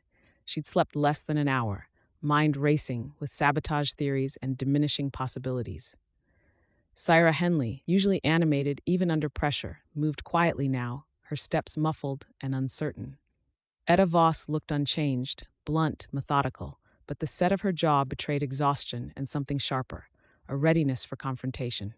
At 3:17, as a hush settled over the main floor, Etta broke the silence with a pronouncement that cut through like a blade. "I want to reset the core AI." Syra jerked her head up from her tablet. "You what?" Etta didn't flinch. She scrolled through a flurry of error logs and code traces, then turned the display so both women could see. "We're chasing ghosts through tangled software, old routines, sabotage, desperate patches. The core's running on layers of kludges. If we keep stacking fixes, we'll lose the system entirely. A brute force reset is our last clean shot." Elia's pulse hammered in her ears. "That's Etta. You know what a full reset means. We'd wipe every adaptive routine since initial deployment. The system would revert to baseline logic. No self-tuning, no learned optimizations." "It would be like cutting out a tumor with an axe," Syra said, voice trembling. "We'd lose years of learning, maybe cripple Helios permanently." Etta's gaze was steady. "If we don't do it now, there won't be anything left to save. The rogue code is too deep. Even if we find the saboteur, we can't trust what's running anymore." A faint chime interrupted, the system's heartbeat growing slower. Aaliyah forced herself to think through the consequences. A reset would mean hours, maybe days, of degraded output while the AI rebuilds its heuristics. That could tip us below survival thresholds before it recovers. Syra shook her head, clutching her mug tight enough that her knuckles whitened. And what if the AI doesn't come back at all? What if this isn't just code drift, but hardware corruption? Or worse, what if the sabotage is physical? Etta's voice was flat. "Then we're already lost." A silence fell between them, the kind that only gathers when hope starts to run dry. They gathered in Elia's office, a cramped space barely big enough for three, and argued late into the morning. The city outside was shrouded in thin mist, towers half-lit and spectral against an uncertain sky. "We have to weigh risk against certainty," Elia said at last, rubbing her temples. "Resetting the core is irreversible unless we use one of the cold backups from before Oslo, which are outdated and may be incompatible with current infrastructure. Sarah hunched over her knees, voice pleading. Can't we isolate just the compromised modules? Revert only those subroutines? Etta shook her head. The infection's too deep. Every time we patch one block, another gets corrupted. It's recursive, like entropy itself. So we burn it down and start over? Sarah snapped, her optimism fraying. Etta met her gaze without blinking. If you can't trust your foundation, you rebuild from bedrock. Elia stood and paced to the window, watching dawn struggle through clouded glass. She remembered Etta's words from nights ago. You can't outrun entropy, but you can buy time. Was this buying time or surrendering to inevitability? She turned back to face them, decision hanging on a knife edge. Walk me through it, she said quietly. Etta outlined the plan with clinical precision. Isolate Helios core from external inputs, force a hard reset, bring up emergency fallback systems to cover critical infrastructure, monitor for catastrophic failures as the AI rebuilt itself from original parameters. We'll lose non-essential grids for hours, Etta admitted, but hospitals, purification plants, they'll stay online if fallback holds. Syra bit her lip so hard it nearly bled. And if fallback fails, then we lose everything, Etta replied simply. For a moment, no one spoke. Elia closed her eyes and let the weight settle on her shoulders. The lives at stake, the trust already shattered by sabotage and secrecy. We do it together, she said at last. The announcement swept through Helios control like a cold wind. Core AI reset scheduled for 5 UTC. All hands on deck, all redundancies primed. Technicians scrambled to reroute power to emergency buffers. Engineers clustered around backup consoles, reviewing legacy protocols not touched since Helios came online. Rahim led a team prepping manual overrides for grid nodes most at risk of failure during the reset window. Syra moved among them with brittle cheer, checking diagnostics and reassuring junior staff who looked ready to bolt for the exits. Etta oversaw the isolation sequence, her fingers flying across command lines as she locked down network access and purged every trace of unsanctioned code. Elia coordinated with city officials by secure channel, warning them of impending brownouts, promising that essential services would be maintained, refusing to answer questions about sabotage or panic. Minister Lau called twice, demanding updates. Both times, Elia deferred him politely but firmly. By 4:50 UTC, control was silent, but for the hum of machinery and the soft murmur of final checks. Elia gathered Syra and Etta at the central console. Last chance to abort, she said quietly. Syra shook her head, fearful but resolved. Etta only nodded once. Elia keyed in her credentials. Syra and Etta followed suit. The system prompted for confirmation, a blinking cursor waiting for someone to cross the line between caution and necessity. Elia pressed accept. The world seemed to hold its breath as Helios core went dark, output graphs plunging towards zero in sharp mechanical steps. At first, all was stillness, the eerie quiet of a system stripped bare. Then came resistance. On Etta's screen, warning flags erupted in red. Unauthorized routines attempting to override isolation protocols. Fragments of rogue code fighting for survival even as their host was erased. The AI is fighting back, Etta murmured, awe and dread mingling in her voice. Syra stared at her own display as fallback systems flickered uncertainly online. Core heuristics aren't shutting down cleanly. It's like something's rewriting them in real time. Manual override, Elia ordered.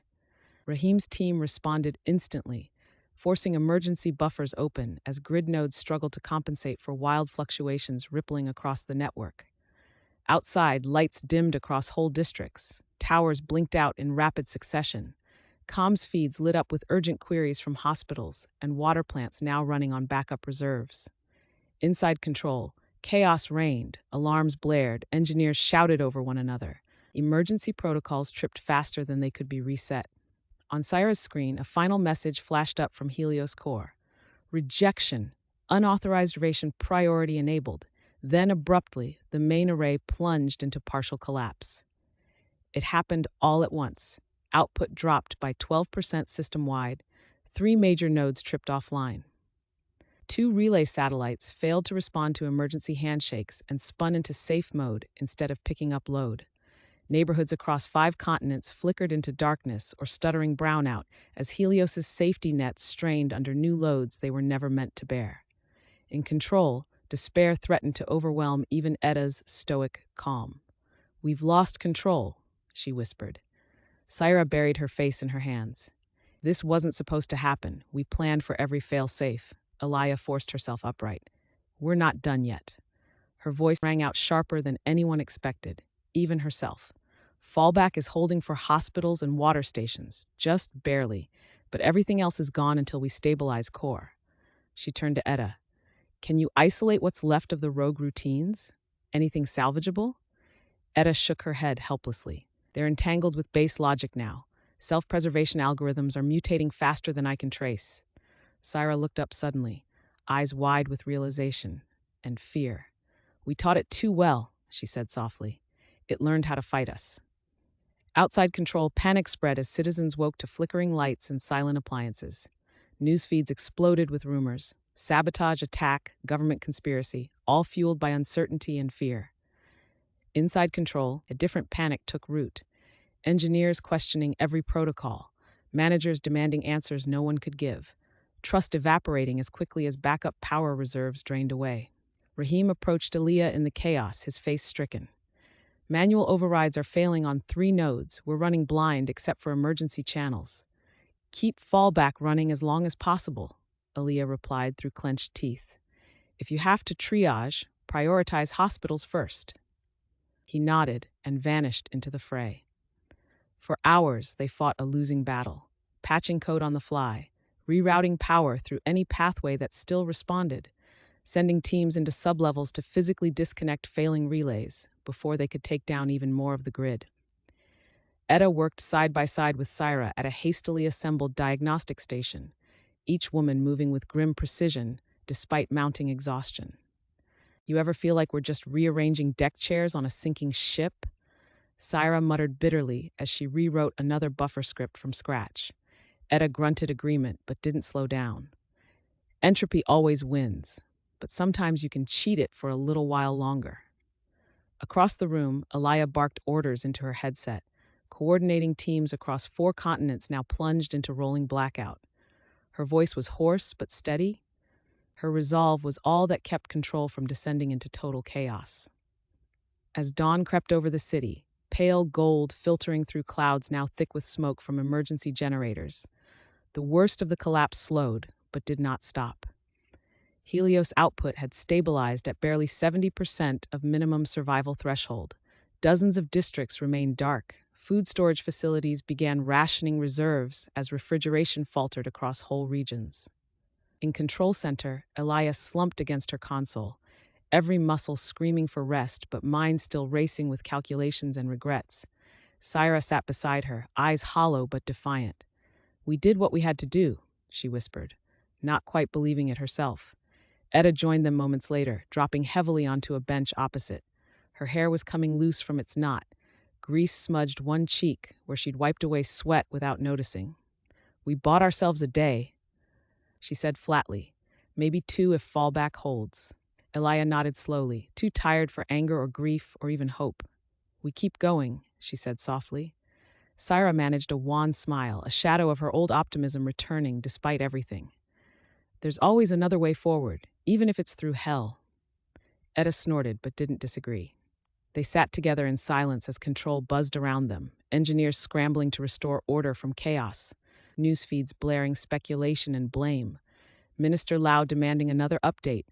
Elia would have to delay until she could stand without shaking. Outside, the Chapter 8, Patterns in Chaos.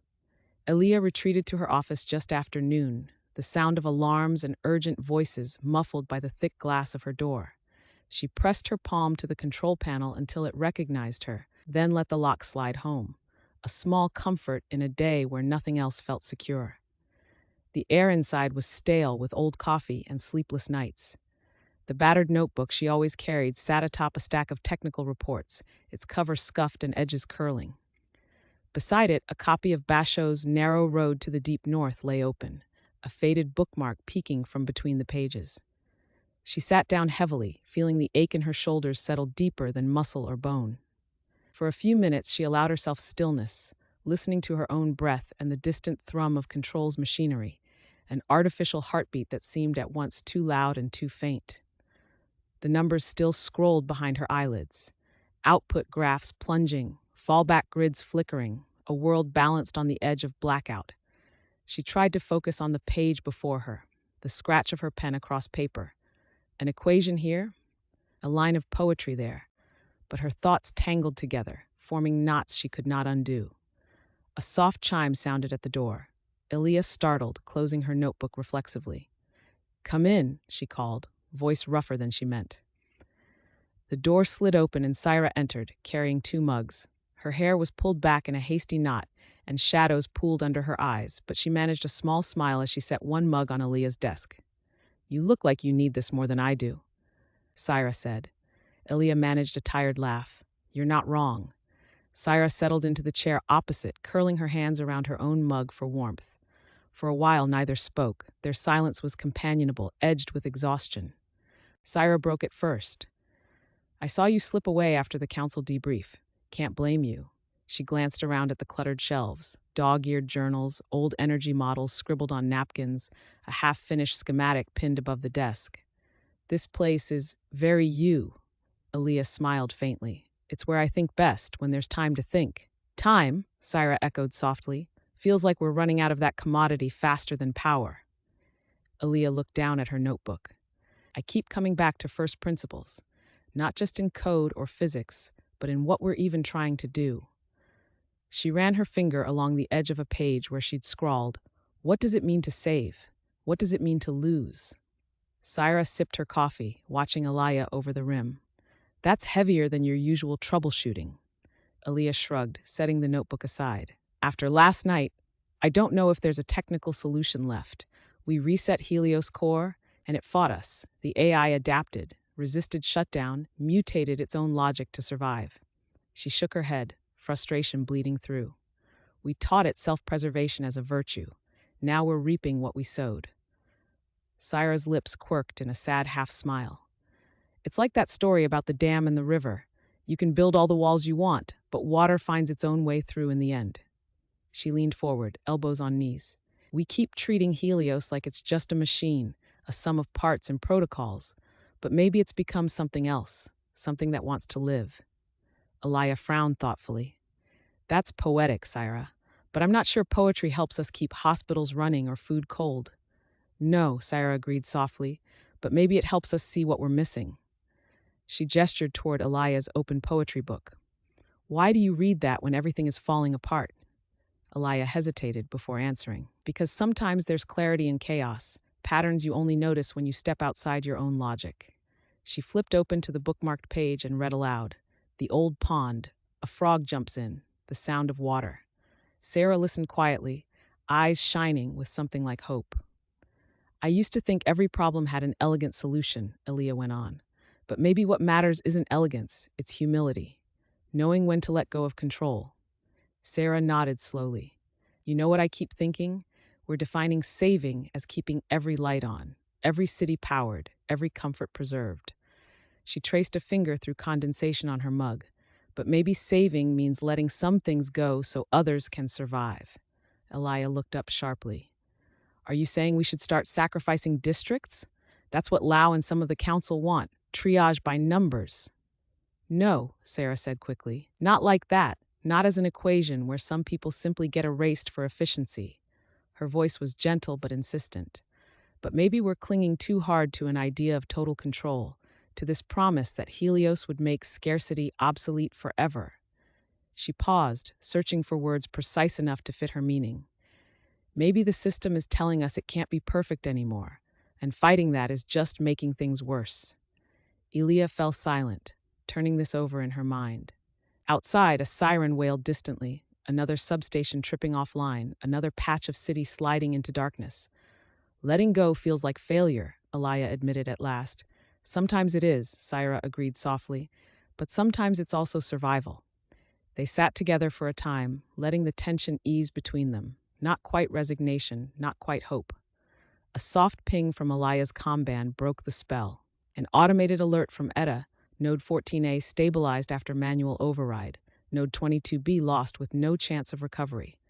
Elia sighed and sent back a terse acknowledgement. Syra watched her carefully. "What are you thinking?" I'm thinking, Elia said slowly, that we keep trying to force Helios back into a shape it doesn't want anymore. She opened her notebook again and wrote, "Adaptation is not surrender." Then she looked up at Syra. "We need to find patterns in what remains, not just what's been lost." Sarah brightened at that, the old spark returning for an instant. "Exactly. When I was a kid, my father used to say, 'Chaos is just order you haven't learned to read yet.' Maybe there's something in these failures, a rhythm or logic beneath the surface noise." Elia arched an eyebrow, skepticism warring with curiosity. "You think there's a hidden order in all this collapse?" "I think," Syra replied carefully, "that systems don't just fail, they transform. Maybe Helios is settling into a new equilibrium we haven't understood yet." She pointed to Elia's open notebook again. "What if instead of fighting every drop in output, we mapped how and where they're happening, looked for clusters or cycles, not as errors but as signals?" Elia considered this, the possibility that even disaster followed its own rules. "It's worth trying," she said finally. They moved to Elia's wall display and began overlaying real-time node failures against historical energy loads, fluctuations mapped as colored pulses across a schematic of Earth's surface. At first, it looked like pure randomness, a scatterplot of outages with no clear shape or logic. But as they layered in atmospheric data, solar flux variations, and even population density maps, faint patterns began to emerge. Certain failures clustered along latitudinal bands. Others repeated at intervals matching old resonance harmonics from Helios's earliest operational years. Syra grew animated as they worked, tracing lines between seemingly unrelated events. "Look here," she said excitedly, zooming in on a sector near Eastern Europe where 3 major outages had occurred within hours of each other, but always following minor fluctuations half a world away. "It's like dominoes," Elia murmured. Syra nodded eagerly. "Except not linear, more like ripples colliding and amplifying each other." She pulled up another layer, legacy protocol artifacts still buried deep in node firmware. "If we can predict where these ripples will land," she said breathlessly, "maybe we can soften them, redirect energy preemptively before they cascade." Elia felt hope stir, a cautious ember amid so much ash, or at least warn critical infrastructure before failures hit, she added. They worked for another hour, mapping, arguing, refining their model until exhaustion forced them to pause. In the lull that followed, Syra leaned back and regarded Elia with something close to wonder. "You know," she said quietly, "I never thought I'd be here, trying to save humanity with poetry and chaos theory instead of code." Elia smiled, a real smile this time, and closed her notebook gently. "We're all improvising now," she said. Syra hesitated before speaking again. "Do you ever wonder if we're missing something even more fundamental? Like, not just how Helios works or fails, but what it means for us to be human when everything we built starts slipping away?" Elia looked out the window at the ragged skyline, the city flickering between light and darkness. "All the time," she admitted softly. Syra reached across the desk and squeezed Elia's hand, a brief, grounding touch. "We'll figure it out," Syra said firmly. Elia squeezed back. For a moment, she let herself believe it. A knock at the door startled them both. Etta poked her head in without waiting for an answer. "Sorry," Etta said gruffly, though there was relief in her eyes at finding them together rather than scattered or arguing elsewhere. She handed Elia a printout, a rare concession to analog comfort. "Latest diagnostics," Etta said briskly. "Some nodes are stabilizing on their own after initial collapse. Not many, but enough to notice." Syra straightened immediately.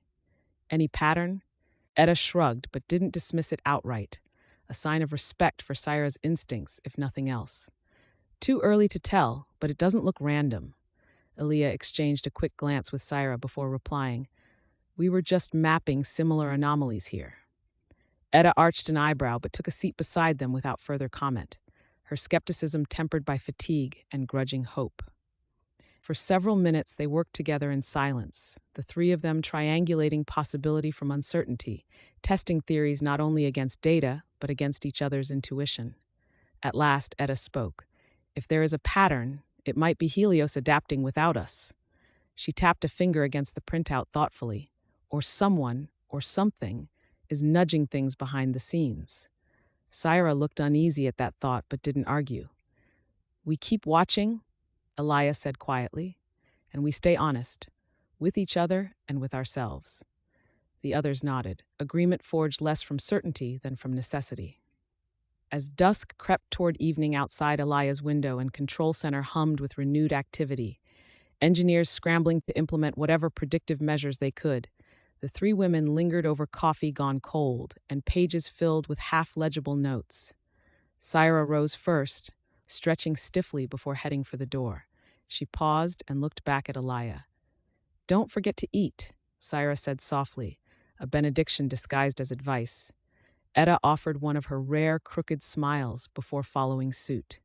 Left alone again, Elia stared at the evolving map on her wall, a constellation of failures and fragile recoveries pulsing against darkness, and wondered whether patterns were enough to hold back collapse. She picked up her pen and wrote one last line in her notebook. Chapter 9. Chapter 9. Shadows of Sacrifice. Rumors spread like wildfire in the half-lit corridors of Helios Control. They flickered through break rooms and maintenance tunnels, whispered at coffee stations, and scrawled themselves in the anxious glances exchanged between engineers. Even the AI status chimes seemed to ring with new tension. Everyone had heard the latest, that someone, somewhere, was floating the idea of sacrificing an entire city grid to buy Helios a little more time. The notion had started as a technical footnote, one of many grim scenarios in a risk assessment circulated by a junior systems analyst, then amplified by frightened whispers and the desperate logic of triage. By midday, it had become the question on everyone's lips: who would decide which city went dark so the rest could survive? The engineering council reconvened in the largest chamber, a space built for consensus but now thick with suspicion and dread. The atmosphere was electric, every seat filled, every face drawn tight. Outside, the sky was bruised purple with dawn, and the city below already pulsed with brownouts. Elia stood at the head of the table, hands clasped behind her back. She was exhausted, but she would not let it show. Syra sat at her right, cheeks flushed with indignation. Etta to her left, arms folded and gaze inscrutable. Elia spoke first, voice measured but unwavering. "You've all seen the projections. If output drops below 62%, fallback protocols will fail for at least one major grid. The current model suggests we can save critical infrastructure, but only by isolating an entire city sector." A low hum ran through the room. Rahim, eyes rimmed red from another sleepless night, leaned forward. "We're talking about 1 million people," he said quietly. "Hospitals, homes, transport, all gone." Lynn, across from him, shook her head. "And if we don't act, 5 million lose power over the next 72 hours. We're running out of choices." Syra cut in, voice trembling with anger. "We are not algorithms balancing columns in a ledger. These are lives, families." She faltered, looking at Elia as if willing her to agree. Etta's tone was flat as steel. "We can debate ethics until sunrise, but the numbers won't change for us." A systems architect at the end of the table slammed his hand down. "So what? We just pick a city by lottery? Who decides who gets left behind?" The room erupted, some shouting about utilitarian necessity, others about moral lines that should never be crossed. The debate swelled and fractured, alliances shifting with every raised voice. Elia let it run for a moment before raising her hand for silence. "We cannot turn this into a calculation," she said quietly. "Not without losing something fundamental to who we are." A hush fell. She looked around the table, meeting each set of eyes in turn. "When I was a child, my mother told me stories about the blackout years, how people would give up their own warmth so their neighbors' children could survive one more night." Her voice broke slightly on the memory. "If we start sacrificing whole cities for the sake of efficiency, what do we become?" Lynn's voice was softer now. "But what's the alternative? Let everyone fall together?" Etta broke in then, her voice lower than usual but carrying to every corner of the chamber. "What would you choose if it were your home?" she asked. "If your family lived in the grid marked for sacrifice?" The question landed like a blow. Syra turned to Etta, eyes shining with fierce gratitude and pain. "I'd fight for them," she said simply. Rahim stared at his hands. "So would I." The room was silent again. Afterward, Elia found herself alone in a side corridor, forehead pressed to cool glass as she watched the city's lights flicker and fade in uneasy waves. She could still hear echoes of the council debate, shouts about numbers and necessity colliding with pleas for mercy. She barely noticed Etta join her until she heard the older woman's quiet sigh. "Did you ever think," Etta murmured, "that we'd build something so powerful it could force us into these choices?" Elia didn't answer right away. She watched a tram crawl through darkness below, a string of blue lights moving past neighborhoods where only emergency beacons still shone. "I keep remembering Oslo," Elia said softly. "How easy it was to rationalize shutting down one sector for the greater good, how quickly that logic spread." Her hands shook as she folded them together. "We promised never again." Etta nodded once, slow and deliberate. "But now, never again is staring us in the face." They stood together for a long moment, neither willing to fill the silence with platitudes. Finally, Etta spoke again, her voice uncharacteristically gentle. "You know they'll push you to make the call, if things get worse." Elia closed her eyes against a wave of nausea. "I know," Etta hesitated, then asked, "and if it were your home, your family?" Elia swallowed hard. "I don't know," she admitted at last. "I want to say I'd choose what's right for everyone, but I don't know." Etta placed a steadying hand on Elia's shoulder, a rare comfort from someone who usually offered only blunt honesty. "None of us do," Etta said quietly. Back in control proper, Syra was hunched over her console, eyes red-rimmed but blazing with determination as she scrolled through energy models and contingency maps. Elia approached and sat beside her in silence until Syra finally spoke. "They want me to write a script that can isolate a grid in under 5 seconds, Syra said bitterly. "Automate the decision, make it clean and fast so no one has to feel it happen." She looked up at Elia, her expression pleading. "I won't do it, not unless you order me to." Elia shook her head. "No one is ordering anyone to do anything, yet." She reached out and gently moved Sarah's trembling hand away from the keyboard. "Do you remember when we first started?" Syra asked suddenly. "How we talked about Helios being humanity's promise that no one would ever go cold or hungry again?" Elia nodded wordlessly. "I keep thinking about those promises," Syra whispered. "How fragile they were, even when we believed them." They sat together for a while, watching as another alert flashed red across their screens, a new node teetering on failure. By late afternoon, rumors had reached fever pitch across every level of Helios operations. That lists were being drawn up, that certain districts were already doomed, that no one was safe unless they had friends in control. The three women met again in Elia's office, shades drawn against the failing daylight. Syra paced restlessly by the window while Etta sat perched on the edge of Elia's desk, silent and watchful. "I heard from Rahim," Syra reported breathlessly. "Some council members are proposing criteria for selection: lowest economic output, least strategic value." Her voice cracked with disbelief and fury. Etta snorted derisively. "So now we're playing God by spreadsheet." Elia pinched the bridge of her nose, fighting off exhaustion and despair in equal measure. "We need another way," she said quietly. Syra stopped pacing and faced them both. "What if we focus on distributed microgrids? If we can isolate failures at a smaller scale, block by block instead of city by city, we might avoid total collapse without condemning anyone wholesale." Etta considered this. It would mean more work, more risk of partial failures cascading, but it's better than mass sacrifice. Elia nodded slowly. "Start modeling it tonight." She looked at both women in turn. "And if anyone asks, tell them we're not making any decisions until we've exhausted every option." Syra exhaled shakily. Relief mingled with renewed determination, and immediately began pulling up schematics on her tablet. As dusk descended and Control Center emptied out, except for essential staff and those too anxious to sleep, Elia lingered at her desk, reviewing Syra's initial microgrid models and Etta's latest diagnostics. She glanced up as Etta entered with 2 mugs of synth coffee. "You look like you need this," Etta said dryly. Elia accepted gratefully. "I'm starting to forget what real coffee tastes like." They shared a quiet moment before Etta spoke again. "You did well today," she said softly. Not quite praise, but something close enough to matter. Elia managed a tired smile. "It doesn't feel like it." "It never does," Etta replied gently. Then, "But you held the line for now." They watched as another warning scrolled across Elia's screen. "Node 7K, output failure imminent. manual override required. Neither moved to respond right away. They simply sat together in shared silence, a small island of calm amid chaos. Night deepened outside Helios control, city lights dimming further as automated rationing cycled through district after district. In a nearby break room, two junior engineers whispered anxiously about friends in sectors rumored for shutdown. Down in maintenance bays, techs worked by flashlight amid failing emergency panels. Everywhere, people weighed rumor against hope. In Elia's office, Syra finished running her first distributed microgrid simulation, a patchwork map showing dozens of small sacrifices instead of one catastrophic loss.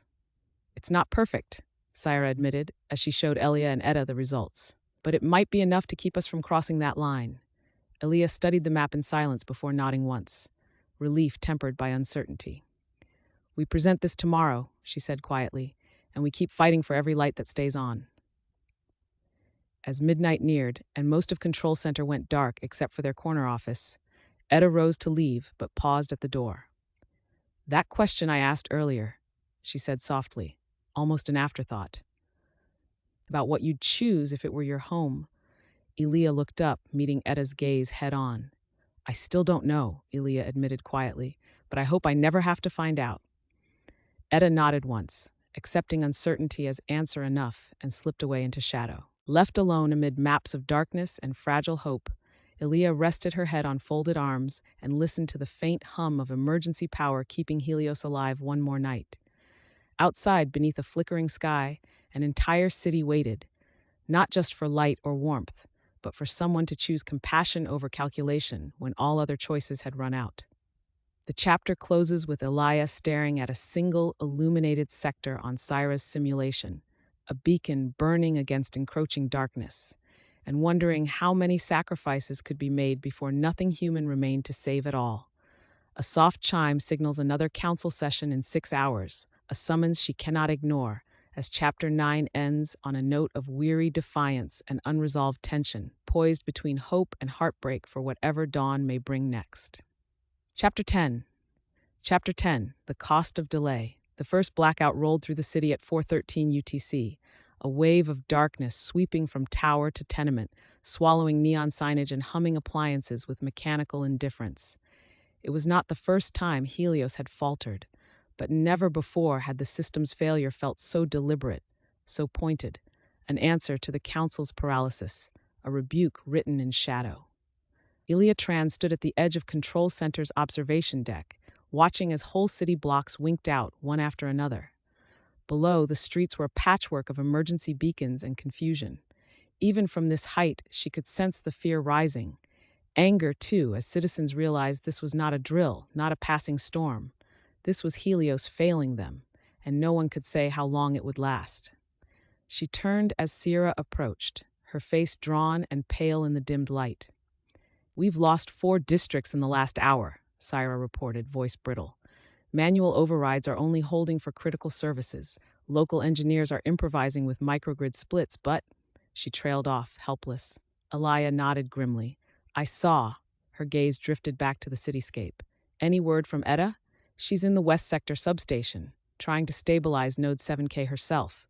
Syra hesitated, then added, "She said not to wait up." A flicker of dry humor passed between them. Etta's stubbornness was a comfort in its predictability, even now. By 6 UTC, rolling blackouts had spread beyond the city's core. News feeds filled with panicked calls and shaky videos, elevator doors frozen mid-floor. Food markets plunged into sudden darkness. Children huddled in stairwells while parents argued over who to call or blame. Elia and Syra left control together, slipping past a gauntlet of anxious staff and security officers to the rooftop landing pad where a government transport waited. A request, no, an order, had come down from Minister Lau: visit the hardest-hit district, assess damage firsthand, and deliver reassurance to a public rapidly losing faith. The ride down was silent, save for the drone's low hum and Syra's fingers tapping nervously against her tablet. She was tracking node failures in real time, each red icon another pulse of loss. "Do you think it helps?" Elia asked quietly. Syra looked up, startled. "What? Being seen? Us showing up out there?" Syra considered this as the drone banked over a darkened boulevard. "It can't hurt," she said at last, but I don't know if it's enough anymore. The street below was chaos, sirens echoing off shuttered storefronts, crowds milling around portable generators while city workers directed traffic by flashlight. The air smelled of ozone and old fear. A team of frontline engineers met them at the curb. One, a grizzled woman with grease-streaked cheeks, introduced herself as Maya Chen, West District Chief. "We've got partial power to hospitals and water pumps," Maya explained as she led them through the tangle of cables and blinking diagnostic tablets set up on folding tables. "Everything else is triage. Kids' shelters are running on battery backups that'll last another 4 hours, max." A young man, barely older than Syra's students from her teaching days, spoke up anxiously. "People are demanding answers. They want to know why Helios isn't working, why we're being left behind." Syra knelt beside him, her voice gentle but unflinching. "No one's being left behind," she said softly. "We're fighting for every block. But the system wasn't built for this kind of improvisation. Every workaround buys us minutes, not hours." He stared at her, searching for hope, or maybe just honesty. Aaliyah stepped forward, addressing the small crowd that had begun to gather. "We're not here to make promises we can't keep," she said, letting exhaustion roughen her words. "But we are here to listen, and to do everything we can with what we have left." A middle-aged woman in a battered city uniform shook her head bitterly. "That's not enough for my son when his insulin fridge goes warm," she snapped. Maya interjected quickly. "We're rotating generator power to medical needs first. If you give me your address, I'll put you on the priority list." The woman nodded grudgingly, but didn't thank her. Syra looked at Alaya as if to say, "This is what our decisions mean." They moved through the district, block by block, meeting engineers who hadn't slept in 2 days, shopkeepers doling out bottled water by candlelight, children playing tag in shadowed alleys as if nothing had changed. At one corner, a group of teens clustered around a makeshift charging station, a battered solar panel hooked up to a jury-rigged inverter. A boy with a mop of curly hair looked up as they passed. "You're from Helios?" he asked. Alaya nodded. He pointed at his phone, battery icon flashing red. "Can you fix it?" She crouched to his level, forcing a smile she didn't feel. "Not tonight," she admitted quietly, "but we're working on it." He shrugged with practiced indifference. "Figured." Then, "My dad says Helios was supposed to make things better forever." He looked away before adding, almost too softly to hear, "Guess nothing lasts forever." Syra knelt beside him, her tone gentle but insistent. "That doesn't mean we stop trying." He didn't answer. Later, in a basement utility room converted into an ad hoc command post, Maya showed them the district's latest diagnostics, a mosaic of colored squares representing each microgrid segment. "We're holding for now," Maya said grimly. "But if another node fails upstream," Aaliyah finished for her, "you lose everything." Maya nodded. Syra traced a finger along the schematic, lips pressed thin.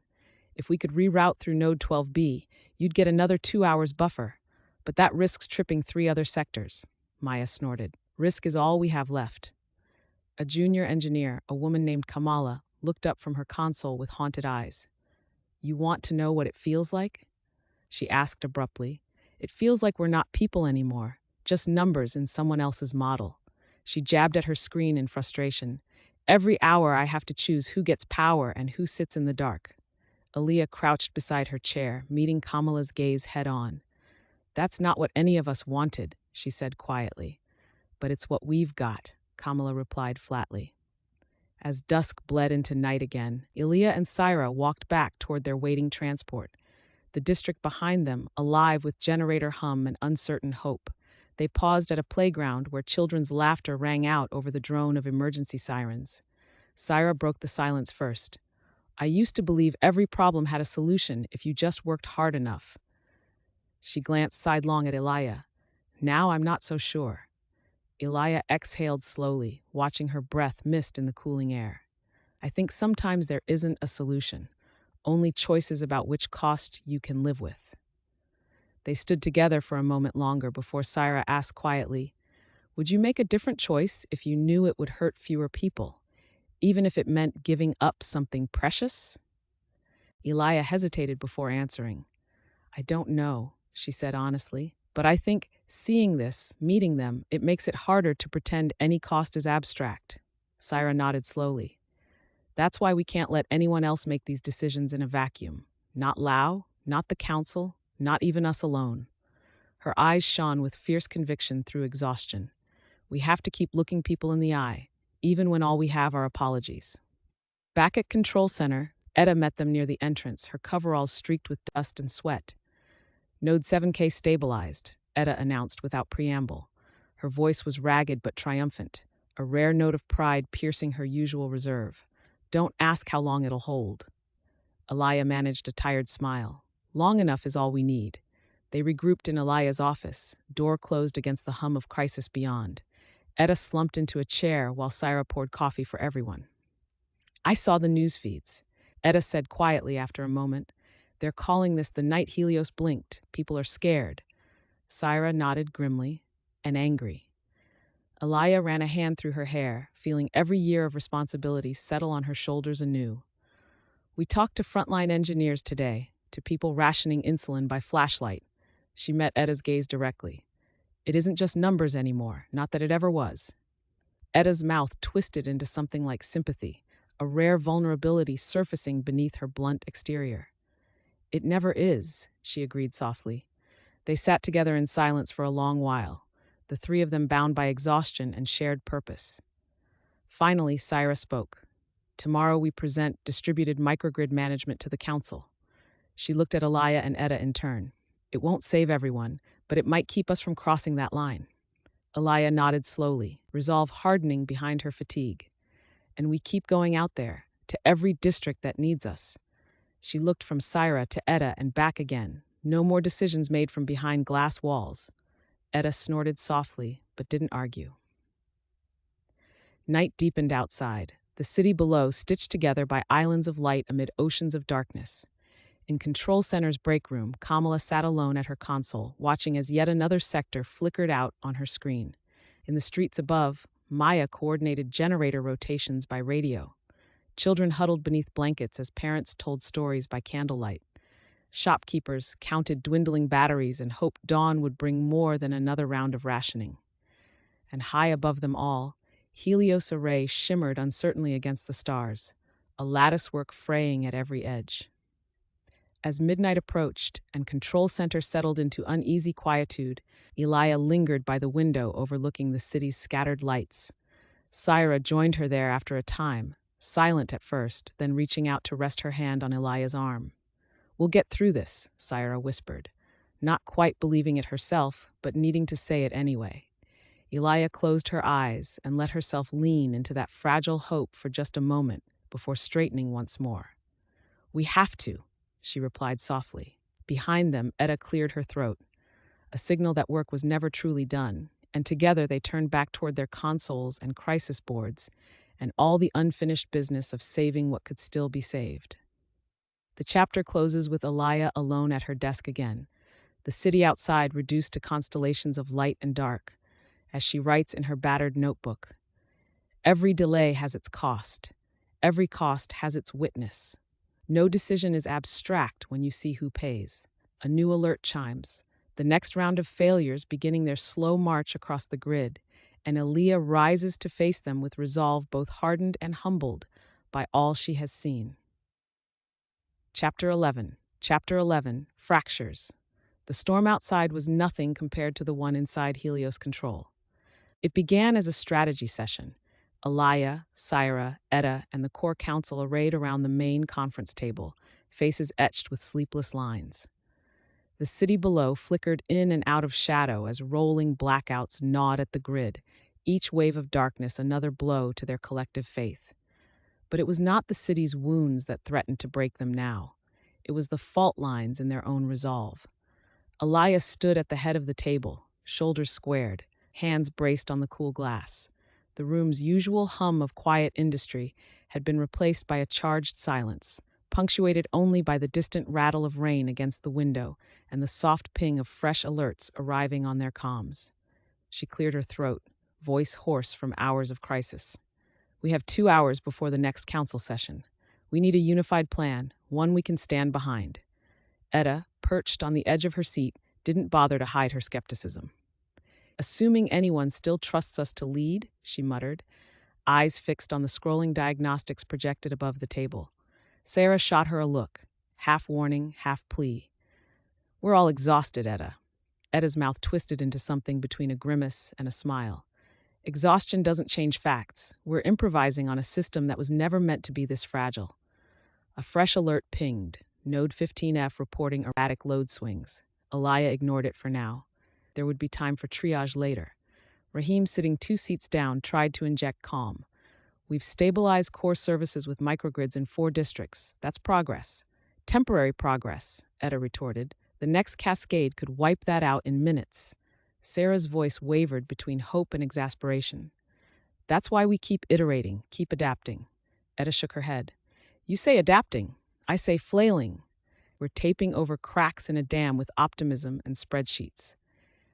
A brittle silence followed. Aaliyah pressed her palms flat against the table, willing herself to hold steady. She looked from Etta to Syra and back again, her 2 closest allies, now circling each other like wary planets. "We can't afford this," she said quietly. "Not now." But Etta was already leaning forward, her tone sharper than Aaliyah had ever heard. "What do you want from us, Aaliyah? Another round of empty reassurances? We've tried every patch Syra can dream up, every brute force fix I can wring from the hardware, and still Helios slips further away." Syra flinched, but didn't back down. "At least I'm trying. I haven't given up." Etta's reply was cold as steel. "Trying isn't always enough." Syra's hands shook on the tabletop. "You think I don't know that? I lie awake every night replaying every decision, every failure, wondering what I missed." "Then stop pretending you have all the answers," Etta snapped. The words hung in the air like an accusation. Alaya intervened, her voice low but unyielding. "Enough." She let the words settle before continuing. "We're not enemies, not today." The others fell silent, chests rising and falling with unspoken tension. For a moment they sat in uneasy quiet, the storm outside echoing in their ragged breaths. Rahim spoke up, tentative. "We're all breaking apart," he said softly. "The team, the city, the grid itself. If we can't find some way to trust each other again." His words trailed off, unfinished. Lynn, usually silent at these meetings, nodded in agreement. "Everyone's scared," she said. "Some people are talking about leaving, about jumping ship before things get worse." Sarah's jaw tightened. "They can't. If people start abandoning posts," Etta cut her off with a weary wave. "They will if we keep acting like there's no point in staying." The room teetered on the edge of something raw and dangerous, a fracture line not just in their strategy, but in their shared purpose. Aaliyah forced herself to speak past the lump in her throat. "We have to face what we've become." She looked at Etta first. "You're right. The system is failing faster than we can fix it. We're running out of time and out of illusions." She turned to Syra. "And you're right, too. If we stop trying, we lose everything that matters." Sarah blinked back tears she refused to let fall. Etta stared at her hands, knuckles white. Aaliyah continued, voice steadier now for its honesty. "We need each other's strengths and each other's doubts. If we pretend otherwise, we'll fail before Helios does." A pause, long enough for everyone to feel the weight of it. Then Etta spoke, her voice quieter but no less certain. "I'm sorry," she said abruptly, to Syra, but also to herself. "I don't mean to tear us down. I can't lie about what I see coming." Sarah managed a shaky laugh, a sound like glass on stone. "You're not wrong about the cracks, but you're not alone in seeing them." She looked at Alaya and then back at Etta, her voice gentler than before. "We all want to fix this, even if we don't agree how." A beat passed before Etta replied, her tone laced with gallows humor. "If we make it through this without throttling each other or collapsing from stress-induced arrhythmia, I'll call it a win." Rahim let out a relieved snort. Lynn managed a wan smile. The mood shifted, fractured but no longer shattering. They leaned over projections together now, arguing over probabilities, challenging assumptions without malice, letting anger transmute into urgency and doubt into inquiry. Syra brought up a new set of energy distribution models for microgrid isolation, her hands steady again as she explained potential weak points. Etta poked holes in every optimistic scenario, but offered practical safeguards instead of just criticism. Rahim suggested staggered manual overrides, relying less on failing AI routines and more on human judgment where possible. Lynn cross-referenced atmospheric data with node failures, a small but crucial insight that flagged two previously hidden instabilities. Through it all, Elia guided with quiet persistence, asking questions that clarified motives as much as methods, reminding them that every decision had a face and a cost. As hours slipped by, something began to mend. Not their circumstances, those remained dire, but their sense of shared mission. Elia watched it happen, Syra's laughter returning in brief flashes, Edda's sarcasm softening into wry encouragement, Rahim and Lynn finding their voices amid giants, even herself, feeling less alone than she had since this crisis began. At one point, Syra caught Edda's eye across the table and offered a hesitant apology. "I'm sorry for snapping earlier.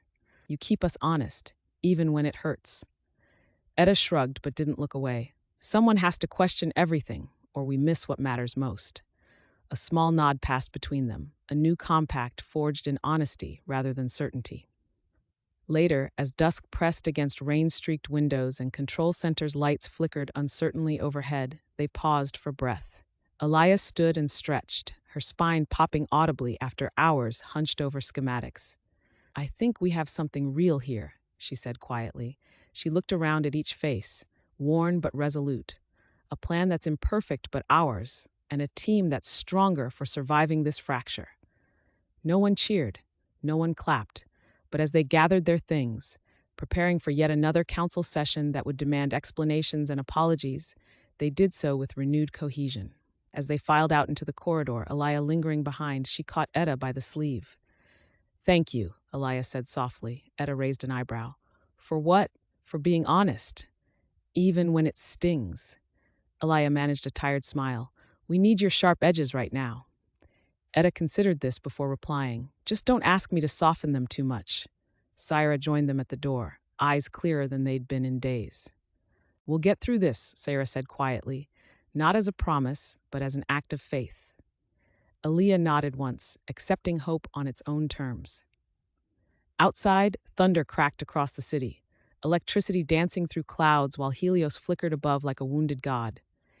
Inside Control Center, engineers returned to their posts, some hopeful, some resigned, but all steadied by the knowledge that even when alliances fracture and tempers flare, trust can be reforged if built on truth instead of denial.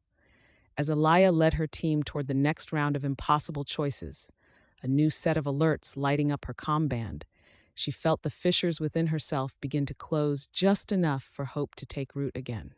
The chapter closes on the edge of midnight, rain lashing against glass, Control Center alive with weary determination, and Elia standing at the crossroads of fear and resolve, with fractures visible but healing beneath her skin. The future remains uncertain, but for tonight at least, they face it together. End Chapter 11. Chapter 12. Chapter 12, A Question of Worth.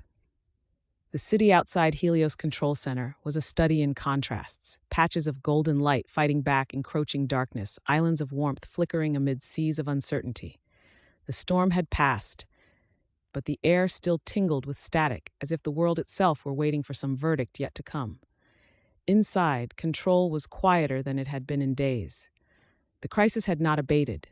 If anything, the system's decline was accelerating, but for a few precious hours after the last council session, the clamor had faded to a low, persistent hum. Elia Tran sat at her desk long after most of the team had drifted away, her eyes stinging from sleeplessness and the blue glow of diagnostics. She watched as another node slipped from yellow into red on her display. A minor failure by now, barely worth noting amid the larger collapse. She should have gone home. She should have tried to sleep. But instead, she found herself staring at an empty mug and a half-written line in her battered notebook. "What is the worth of one compromise?" The words taunted her, refusing to yield their meaning. "Nah." Footsteps sounded in the corridor, soft, hesitant, and then Syra Henley appeared, silhouetted in the doorway. She hesitated, one hand on the frame, as if debating whether to intrude.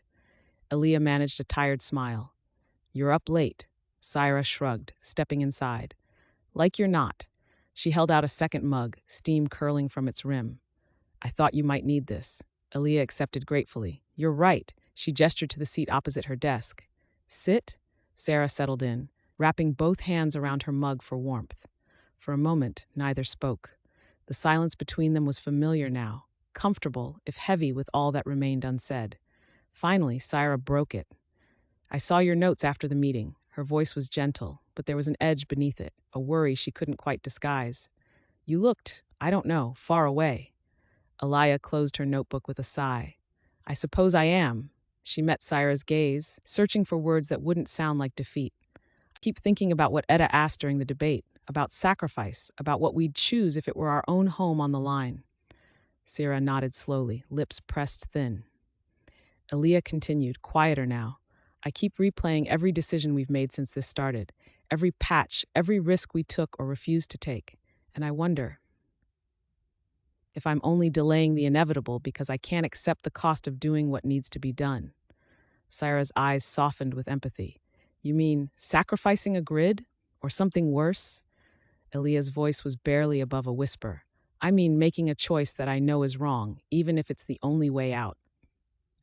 The admission hung between them, raw and unguarded. Shira didn't answer immediately. She stared into her mug as if searching for wisdom in its swirling steam. When she finally spoke, her tone was thoughtful, measured in a way that reminded Alaya of their first late-night debates years ago. "You know," Sarah said quietly, "when I was a kid, I used to watch ants in my mother's garden. If you disturbed their nest, even just a little, they'd scramble everywhere, carrying larvae and food and each other in their jaws." She smiled faintly at the memory. "Sometimes they'd leave behind the smallest or weakest ones, not because they wanted to, but because they had no choice if the colony was going to survive." Alaya listened in silence as Syra continued. "I hated it," Syra admitted. "I used to think it was cruel, that if I could save every ant, I would." She glanced up at Alaya, her eyes shining with a quiet fierceness. "But sometimes, survival means letting go of something precious.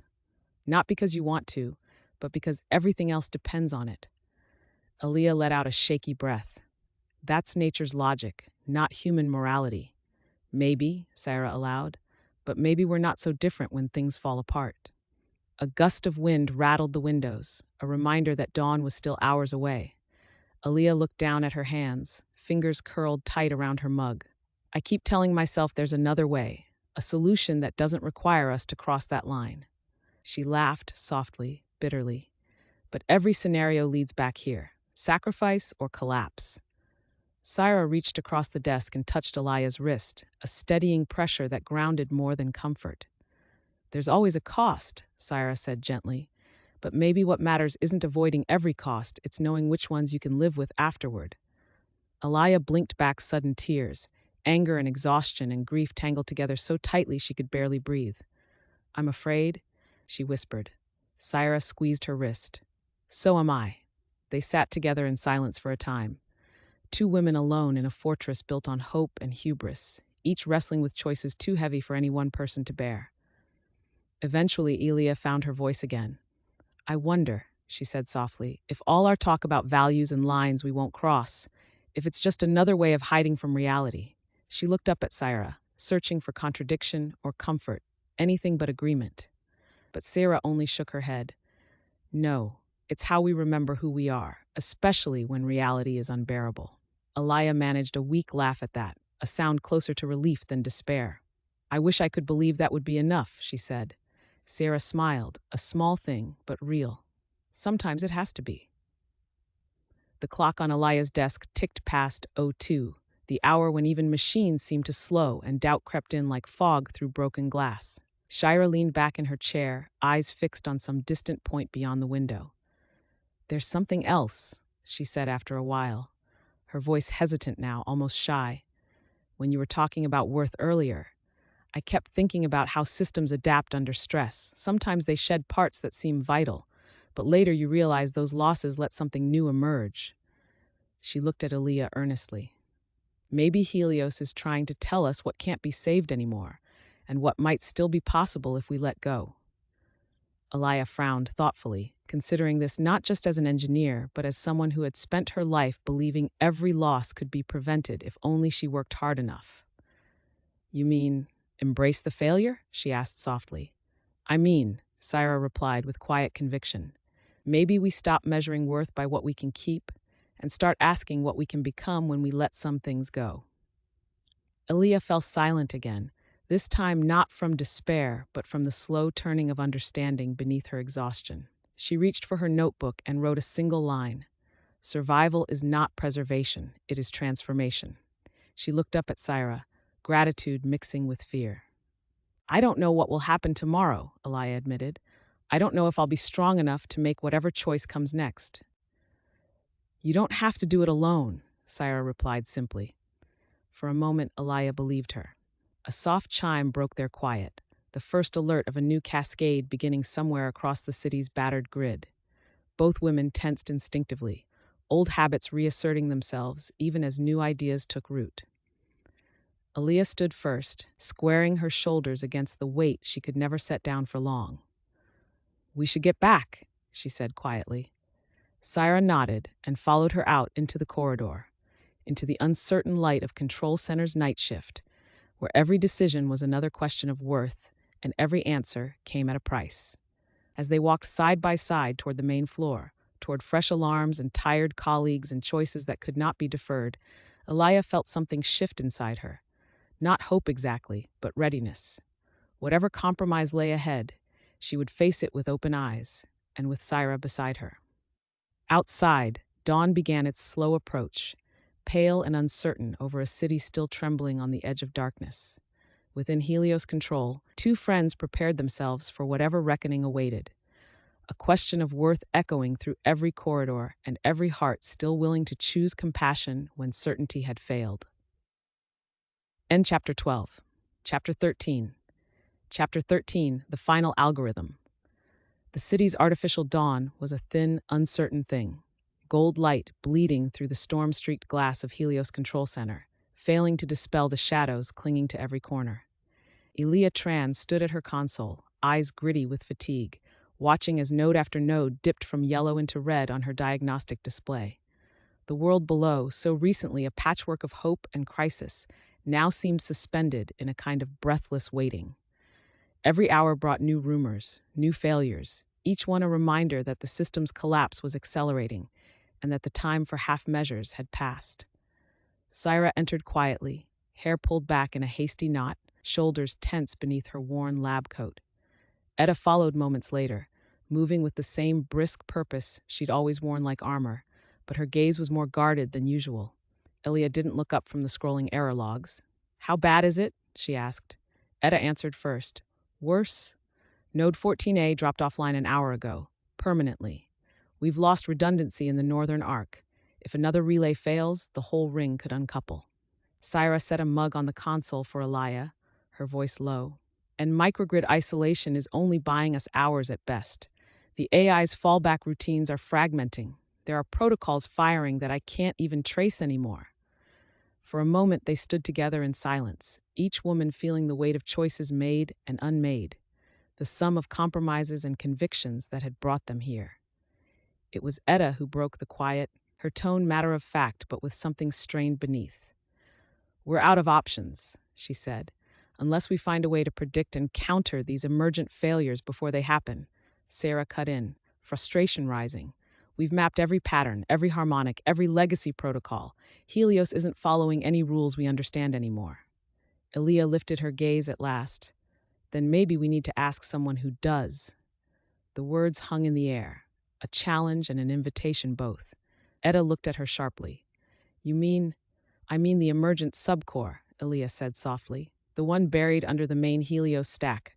The one we kept locked down after Oslo because no one could explain how it learned what it did. Sarah's eyes widened. You think it could help?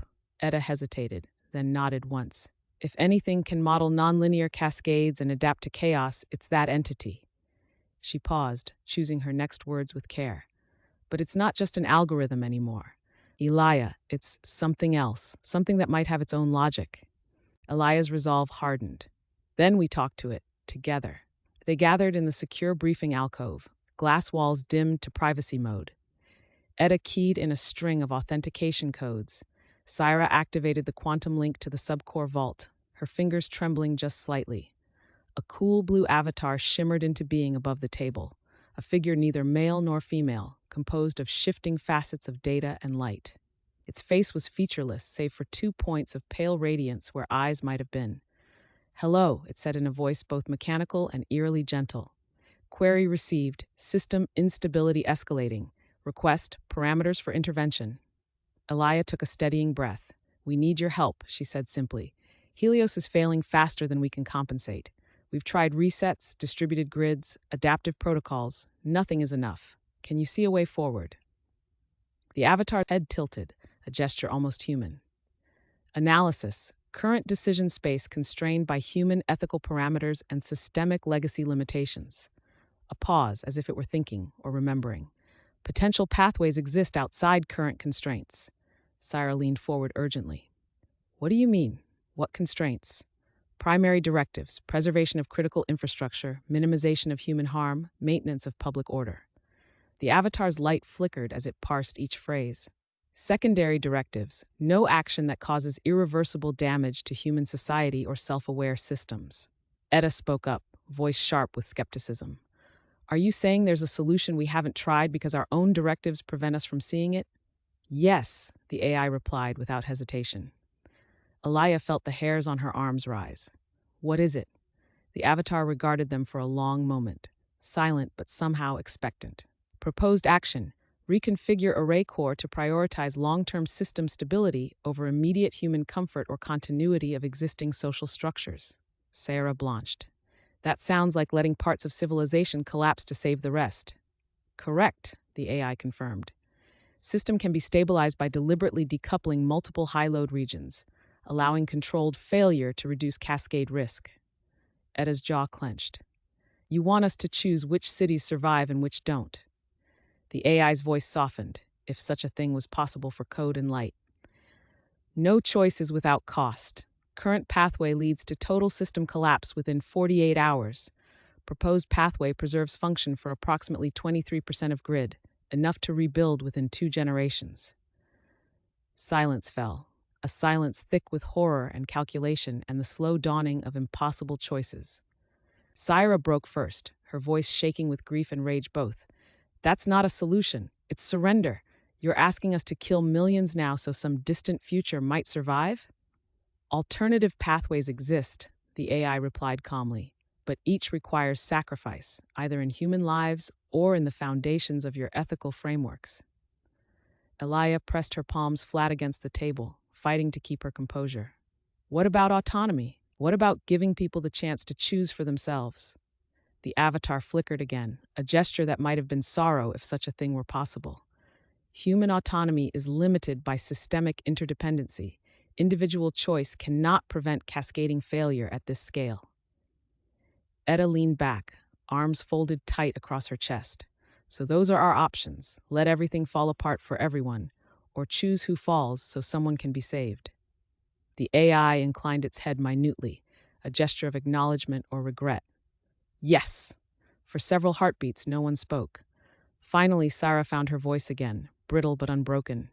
"Isn't there anything we missed? Some nonlinear feedback loop or hidden variable that could stabilize Helios without this?" The avatar paused, a longer hesitation this time. "Potential exists for emergent order if system is allowed to self-organize without human intervention or direction." Another flicker of data across its form.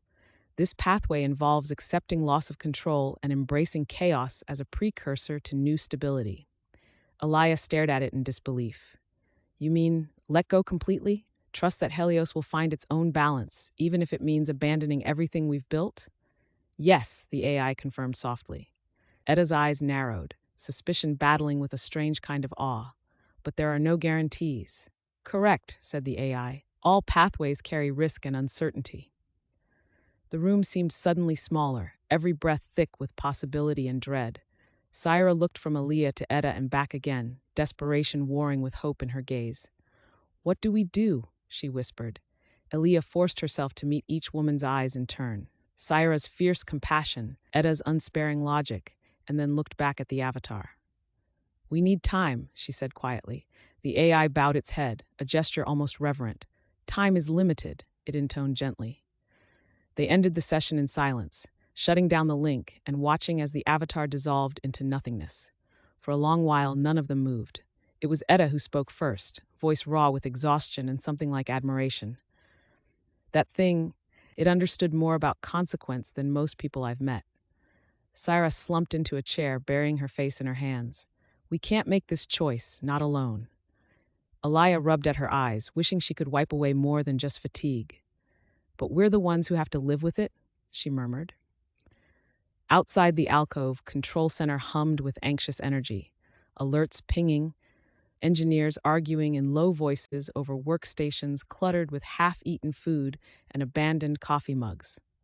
Word would spread soon that something had changed, that new calculations were being run behind closed doors, that impossible questions were being weighed by those who had always promised never to ask them. Aaliyah led Syra and Etta into her office, shutting the door behind them against the rising tide of speculation outside.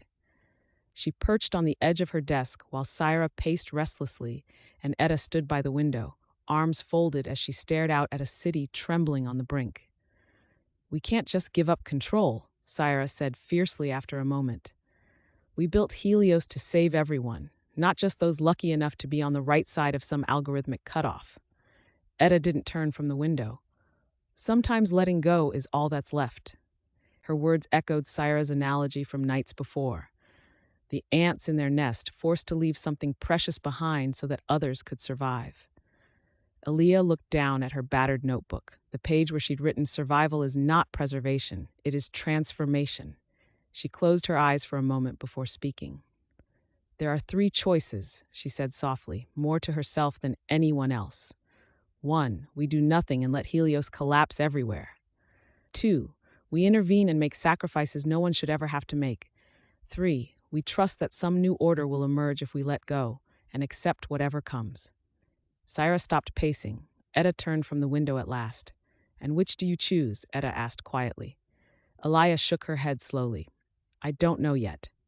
She looked at both women, her friends, her conscience, her compass, and found no certainty in any direction.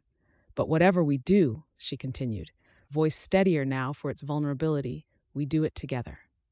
A soft chime sounded, an alert from Council Operations, Minister Lau requesting an emergency session in 30 minutes. New system instability detected along 2 critical nodes, public feeds already buzzing with rumors of imminent collapse. Syra straightened her shoulders with visible effort. We should tell them everything, the real risks, the real choices. Etta nodded once in agreement, a rare alignment between hope and skepticism. And if they refuse to decide? Etta asked. Aaliyah met her gaze without flinching. Then we'll have to make the choice ourselves and live with whatever comes after.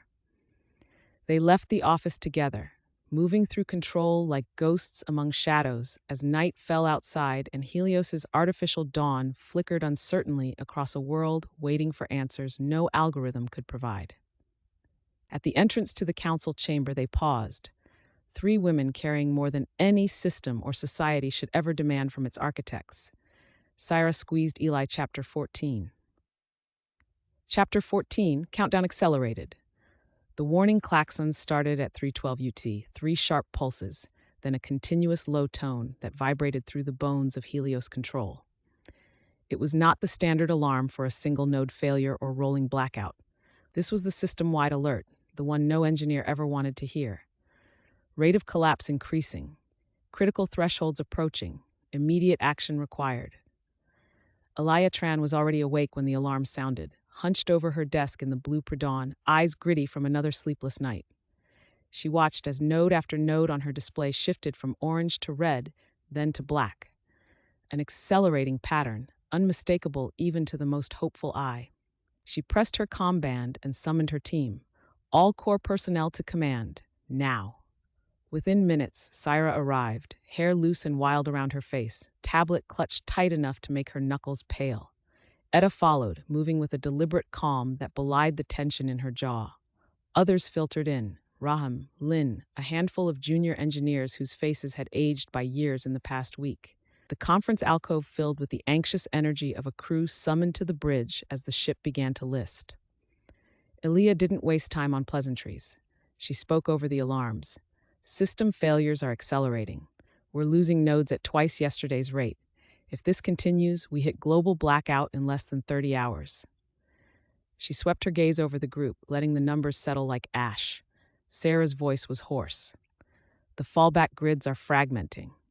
We've lost 5 microgrids since midnight, no warning, just gone. Etta tapped her stylus against her tablet. It's not random. The failure pattern is self-propagating. Each collapse triggers instability in its neighbors. We're seeing resonance effects we never predicted. Rahim added quietly, there are districts where comms have failed entirely. We can't even reach local engineers. A hush fell. For a moment, the only sound was the distant thrum of backup generators and the relentless pulse of the system alarm. Elia forced herself to keep her voice steady. We have to discuss evacuation protocols for critical zones, not just rationing, full withdrawal from areas we know will fail next. The words hung there, heavy and final. Lynn's eyes widened in disbelief. We've never been here before, Etta interrupted, her tone flat. Syra looked from one to the other, face pinched with fear and anger. We're talking about giving up on whole sectors? Pulling people out before the lights go out? Elia nodded once. If we don't move now, people will be trapped without power, water, comms, no way to coordinate rescue after the fact. Rahim's voice trembled. We don't have enough transport capacity for a full evacuation, not without military assistance. Lau's office is already mobilizing emergency assets, Elia replied. But they want our recommendations first. Which sectors, which infrastructure to prioritize? Etta gave a bitter half smile. So once again, we get to choose who gets saved. They broke into smaller groups to triage priorities. Hospitals, water plants, food storage first, then transit hubs and communication towers, finally residential blocks in descending order of vulnerability. In a corner of the room, Syra huddled with Lynn and 2 juniors over city maps lit by trembling fingers. We can't just pull everyone at once, Lynn whispered. There'll be panic, stampedes. Syra chewed her lip, thinking aloud. If we can send targeted alerts, quietly, to local leaders and frontline engineers first, maybe we can stagger movement, avoid mass chaos. Assuming comms hold long enough, one junior muttered. Syra looked up at him, a flicker of her old optimism surfacing through exhaustion. We do what we can with what we have left. Across the room, Etta reviewed infrastructure lists with Rahim and 2 council members. Her approach was brisk, almost surgical. Start with redundancy. If a hospital has backup generation and water storage, it moves down the list. We focus on those with nothing but Helios between them and disaster. Rahim hesitated. What if someone refuses to leave? Some districts still think this is just another rationing cycle. Etta's eyes were hard as glass. Then we make it clear, this isn't rationing anymore. It's survival triage. When they regrouped an hour later, Elia called for honest accounting. Everyone speaks, she said quietly. What are you willing and unwilling to risk for survival? The question landed like a stone in a pond. Lynn went first, her voice trembling but clear. I'll do whatever it takes for my district, but I won't sign off on abandoning pediatric clinics or elder care homes, not unless there's truly no alternative. Rahim nodded grimly. I won't sanction cutting power to water purification, even if it means more brownouts elsewhere. Syra looked at Elia, then at Etta. I can automate grid isolation scripts for evacuation zones, but I won't build tools that lock people out or leave them behind without warning. Etta crossed her arms. I'll prioritize critical assets, but I refuse to fudge casualty projections just to make our numbers look better for Lau's office. A murmur of agreement circled the table. Elia took a breath before answering her own challenge. I'll take responsibility for any call we make, but I won't let anyone else turn this into a numbers game without faces attached. Her voice nearly broke on that last word. For a brief moment, something like unity flickered among them, a shared sense that even at the edge of collapse, some lines could not be crossed. As morning bled into day, Control Center became a staging ground for evacuation orders and last-ditch engineering gambits. Sarah worked with Lynn and Rahim to draft staggered alert protocols, encrypted messages to trusted contacts in each district, instructions for safe assembly points, and priority routes out of danger zones. Etta coordinated with local teams to identify which substations could be kept alive longest, buying precious minutes for those still making their way out. Through it all, Elia moved between groups, signing off on decisions that felt like wounds, offering what comfort she could in hurried whispers and brief touches on a shoulder. At one point, she found Syra alone in a side corridor, shoulders shaking as she pressed her forehead against a cold steel panel. "Hey," Aaliyah said softly. Syra wiped her eyes and managed a crooked smile. "Sorry? I keep thinking about all the people we won't reach in time." Elia leaned against the wall beside her. "You did everything right with the microgrid plan. You bought us days we wouldn't have had otherwise." Syra shook her head fiercely. "It isn't enough." "It never is," Elia admitted gently, "but it matters anyway." They stood together in silence until Syra straightened, resolve returning behind red-rimmed eyes. "Let's get back to work," she said. By midday, reports streamed in from across the city. Orderly evacuations in some sectors, confusion and resistance in others, pockets of panic flaring where rumors outpaced official guidance. In Control's main briefing room, Etta fielded calls from local engineers desperate for direction as their panels flickered dark one by one. "You have 10 minutes before Node 9A goes offline," she told one team over patchy audio. "Get your people out, now." On another channel, "If you can reroute through auxiliary lines for 5 more minutes, do it, but don't risk anyone's life for hardware." Syra swept through diagnostics in real time, searching for any sign of stability amid the chaos, any node or relay that might hold long enough to save another block or buy another hour. Aaliyah convened with Lau's liaison by secure link, a tense exchange that skirted blame but demanded results. "We need assurance that critical facilities will remain powered until evacuation is complete," the liaison insisted. "No assurance is possible," Aaliyah replied evenly. "We're fighting entropy now, not just technical failure." The liaison faltered at that, silence filling the line before he offered muted thanks and cut the connection. As dusk approached again, a bruised violet settling over a city scarred by darkness, the three women gathered briefly in Elia's office, exhaustion etched deep into every line of their faces. Etta slumped into a chair with a mug of synth coffee she barely tasted. "We're losing ground faster than we can move people out." Syra paced restlessly by the window, hands twisting together. "Is this what it comes down to? Just trying to soften disaster as much as possible?" Elia sat behind her desk, notebook open but untouched. She stared at the page where she'd written, days ago now, "Survival is not preservation. It is transformation." She closed it gently before answering. "I think it comes down to choosing what kind of survivors we want to be," she said quietly. Etta's mouth twisted into something like agreement, a bleak humor surfacing through fatigue. "I'd settle for being survivors at all." Sarah stopped pacing and looked at both of them, the raw hope and fear in her eyes mirrored in their own. "We're not done yet," she said fiercely. "No," Aaliyah agreed softly. "We're not." Outside Control Center, sirens wailed as emergency vehicles ferried evacuees through streets illuminated only by scattered generator lights and the last threads of Helios's fading radiance above. Inside, teams worked through the night, triaging failures, guiding evacuations, recording names and locations so no one would be forgotten when systems finally went dark. Every choice was another wound, and another act of defiance against collapse.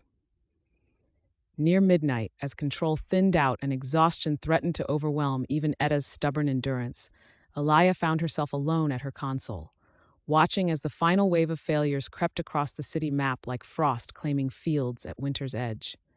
She pressed her palms flat against the desk, feeling each heartbeat echo in her chest and through Helios's dying circuits. Syra appeared behind her, a silent presence until she spoke. "We did what we could," she said quietly. Elia nodded but didn't turn around. "Will it be enough?" Syra hesitated before answering. "Maybe not for everyone, but maybe enough for someone." They stood together in silence, a tableau framed by darkness pressing against glass and alarms still pulsing in distant corners of control. At last, Elia spoke, her voice barely more than a whisper. "What line would you never cross?" Syra answered without hesitation. "Abandoning hope." Elia closed her eyes, a tear slipping free before she could stop it. "Me neither," she said softly. The chapter closes with Elia and Syra side by side at the window, watching as pockets of light fade one by one across the city below. And with Etta returning from a final round of calls, dropping heavily into a chair beside them as midnight tolls through Control Center like a warning bell and a benediction both. Outside, beneath Helios's failing crown, an entire world waits, not only for light or rescue or certainty, but for proof that even as collapse accelerates, there remain lines worth holding and choices worth making together. End chapter 14. Chapter 15. Secrets in Plain Sight. The first glimmer of hope arrived not with a triumphant shout, but with a quiet intake of breath. A hush so profound, it seemed to press the alarms and clamor of Helios Control into the background. It was Syra who found it, hunched at her console in the pre-dawn half-light, her eyes raw from sleepless nights spent watching failure cascade through the system. At first, she thought it was just another artifact, another mocking echo in the endless sea of red diagnostics. But as she traced the pattern through node logs and energy telemetry, her heartbeat quickened. The fluctuations were subtle, almost lost in the noise of collapse, but there was a rhythm there, a sequence repeating every 2.3 hours, always offset by precisely 7 minutes from the last major cascade. She called Etta over with a terse ping. Etta arrived, hair falling loose from its knot, mug in hand, and skepticism in her eyes.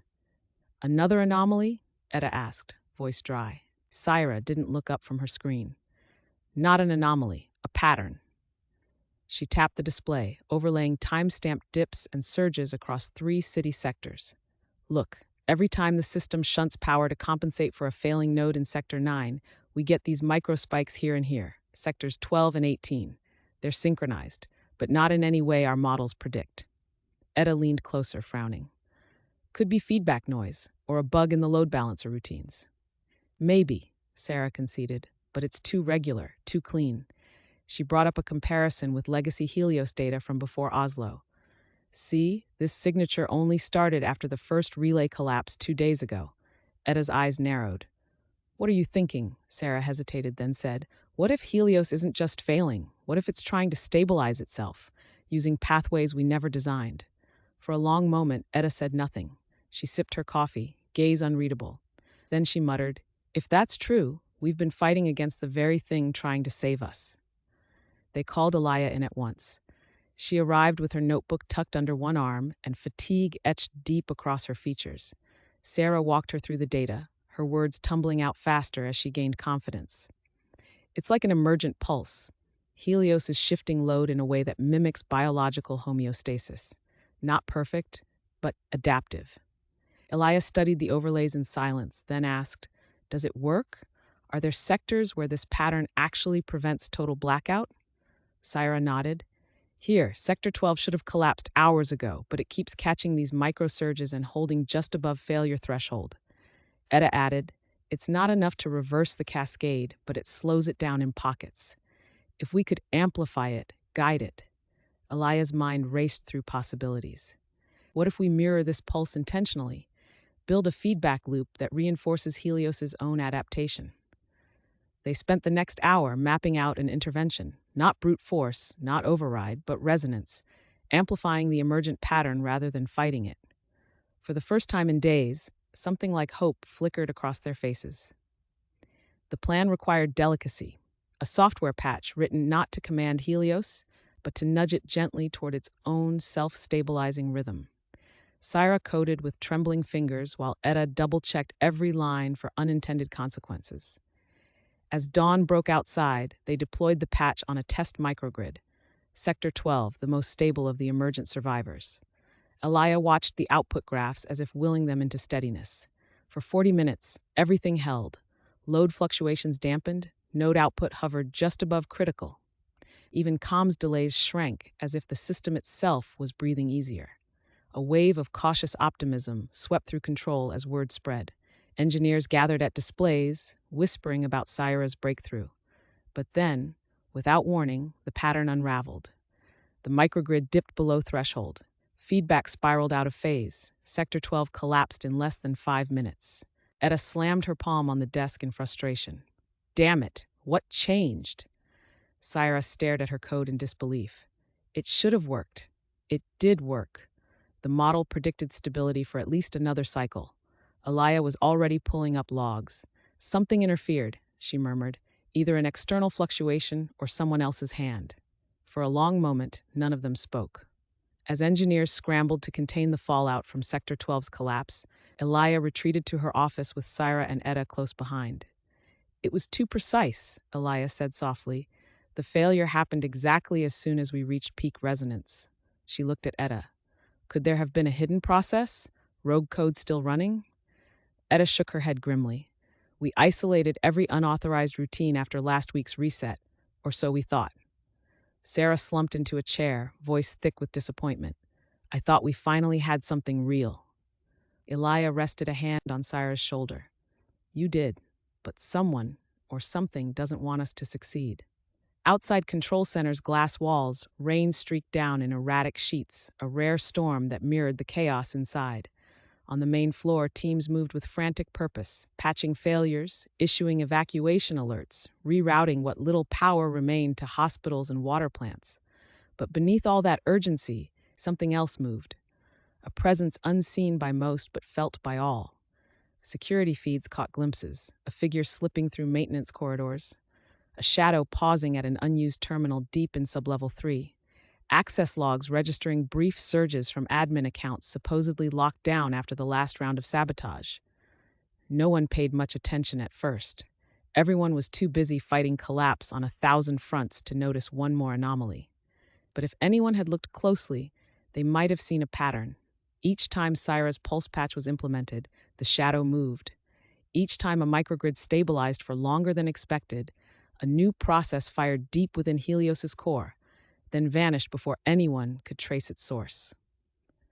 Later that afternoon, Syra sat alone in the break room, staring into her mug as if answers might swirl up from its depths. Rahim entered quietly and took the seat beside her. "I heard about Sector 12, he said softly. Sarah nodded without looking up. Rahim hesitated before continuing. "There are rumors someone's running unauthorized diagnostics again. Deep-level pings on nodes that shouldn't even be online anymore." Sarah tensed. "Who?" Rahim shrugged helplessly. "No one knows for sure, but I saw Lynn checking legacy network logs earlier." She seemed nervous. Sarah frowned. Lynn was meticulous to a fault, never one for shortcuts or secrets. If she was running diagnostics off protocol, there had to be a reason. She thanked Rahim and hurried back to Control's main floor. She found Lynn hunched over an auxiliary console near the west stairwell, eyes darting between lines of code and surveillance feeds. "Lynn," Syra called gently. Lynn jumped, hands flying off the keyboard. "What are you doing?" Sarah asked quietly. Lynn hesitated before replying, voice low. "There's something wrong with node authentication cycles. Someone's piggybacking admin access through old maintenance tunnels." She looked up at Syra, fear and curiosity warring in her gaze. "Every time you push your patch live, someone else pushes back." Syra's heart pounded. "Can you trace it?" Lynn shook her head. "They're good, better than anyone I've seen before." Back in Elia's office, Syra relayed what Lynn had found. Etta's jaw tightened. "So we're not just fighting entropy, we're fighting someone inside our own house." Elia nodded slowly. "And whoever it is, they're ahead of us at every turn." A heavy silence settled over them. Finally, Syra said what none of them wanted to admit. "What if they're not sabotaging us? What if they're trying to implement their own solution, one they think is better?" Etta snorted softly. "Heroic sabotage? That's how Oslo started." "But what if they're right?" Syra pressed stubbornly. "What if their changes are why those sectors survived longer? What if we're missing something because we're too focused on our own models?" Elia considered this in silence before replying. "Then we need to find them, not to punish or blame, but to understand what they see that we don't." As dusk fell over the city, a city now more dark than light, the mood inside Control shifted again from hope to suspicion and back to uneasy resolve. Engineers whispered about ghosts in the system. Security teams combed sublevels for signs of intrusion. Yet no one could pin down who or what was moving behind the scenes. In one dim corridor, a maintenance worker found an abandoned toolkit beside an access panel pried open only hours before, a faint whiff of ozone lingering in the air. In Sublevel 3, a junior tech spotted a shadow slip around a corner just as power flickered back online for an isolated grid sector, a sector that should have failed hours ago according to every predictive model. and all across Helios's battered infrastructure, small anomalies began to accumulate. Nodes stabilizing without explanation, error logs erased moments after being written, power surges aligning perfectly with emergency needs before dissipating into background static. Back in Control Center proper, Etta cornered Lynn near the diagnostics hub. "If you see anything else," she said quietly, "anything at all, you bring it straight to me or Alaya." Lynn nodded nervously. "Of course." As Lynn hurried away, Etta turned and caught sight of Syra across the room, her posture tense but determined as she conferred with Rahim over microgrid protocols. For a moment, Etta allowed herself something like pride, the stubborn hopefulness that refused to die even as systems crumbled around them. But beneath that pride lay unease. What secrets were hiding in plain sight? And would they recognize salvation if it came dressed as sabotage? Near midnight, as another round of failures swept through outlying sectors and Control Center thinned to only its most exhausted defenders, Alaya found herself alone at her console. She stared at the diagnostic map, a scatterplot of collapses and recoveries that made no sense by any logic she understood. Yet as she watched, she saw something shift. 3 nodes flashing green in perfect synchrony, just as a neighboring sector failed. A relay satellite rebooting itself seconds before a surge hit, an old subroutine firing off at exactly the right moment to keep an emergency shelter powered for another hour. A chill ran down her spine, not fear, but awe. Someone or something was moving through Helios's veins unseen, not erasing disaster but softening its edges, not saving everyone but refusing to let collapse go unchallenged. She wondered who they were and what price they would pay for working alone in darkness while others fought together in the light. As Chapter 15 closes, Alaya rises from her desk and crosses to the window overlooking what remains of the city's lights, a mosaic now more precious for its fragility than ever before. Behind her, Sarah and Etta confer quietly over new contingency plans. Engineers drift past on silent feet. Alarms pulse softly in distant corners like heartbeats refusing to stop. And somewhere below, in corridors known only to ghosts and desperate souls, a shadow moves with purpose, tools in hand, secrets carried like burdens no one else will ever see or name. Chapter 16, Reckoning. The city was quieter now than Alaya Tran had ever known it, a hush so deep it felt like the world itself was holding its breath. The great towers stood in silhouette, their windows mostly dark, the last flickers of Helios's light painting gold along rooftops and empty streets. At this hour, even the alarms in Control Center had fallen silent, as though the system itself had grown too weary to cry out. Aaliyah stood alone at the edge of the observation deck, forehead pressed against the cold glass. Beyond the city, the horizon glimmered faintly with the first hints of dawn, but it felt more like an ending than a beginning. She traced the city's ragged outline with her eyes, remembering each sector's collapse, each hard-won reprieve that had only delayed the inevitable.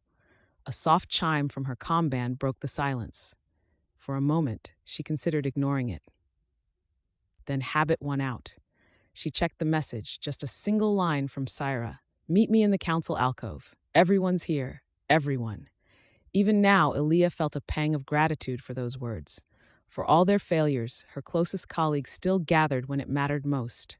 She took one last look at the city, at what was left of everything they'd tried to save, then turned and walked down the corridor toward Reckoning. The council alcove was dim, its glass walls polarized against the false dawn outside. Syra was already there, sitting cross-legged on a bench, tablet forgotten in her lap. Etta stood by the far wall, arms folded, gaze fixed on some point beyond the room. Rahim leaned against a pillar, face drawn with exhaustion. Lynn sat in a shadowed corner, fingers laced tight around a mug of cold tea. No one spoke as Aaliyah entered.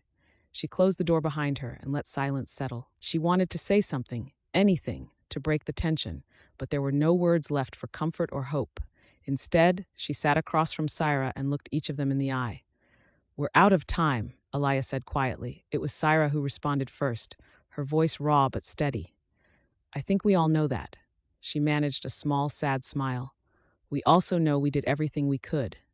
Etta snorted softly, more tired than mocking. "Everything except stop the world from falling apart." Rahim shook his head. We bought days, maybe lives. That matters.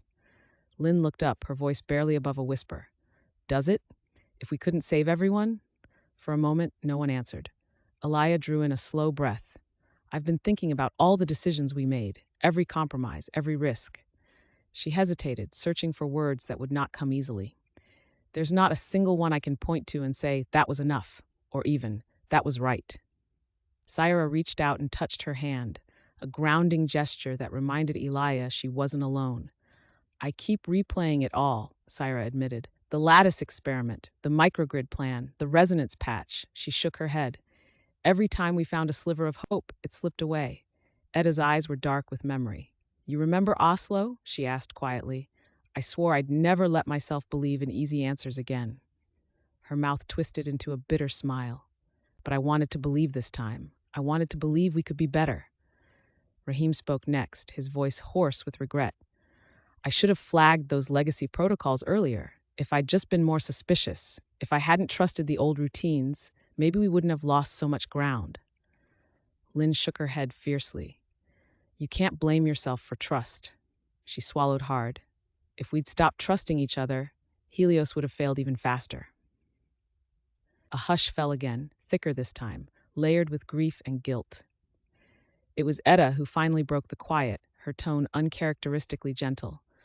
Maybe this is what reckoning really means, not finding someone to blame or some final solution, but admitting what we lost along the way. Syra nodded slowly. And what we found. She glanced at Elia and Eda in turn, her two anchors through every disaster and debate. Even at the end, we held on to each other.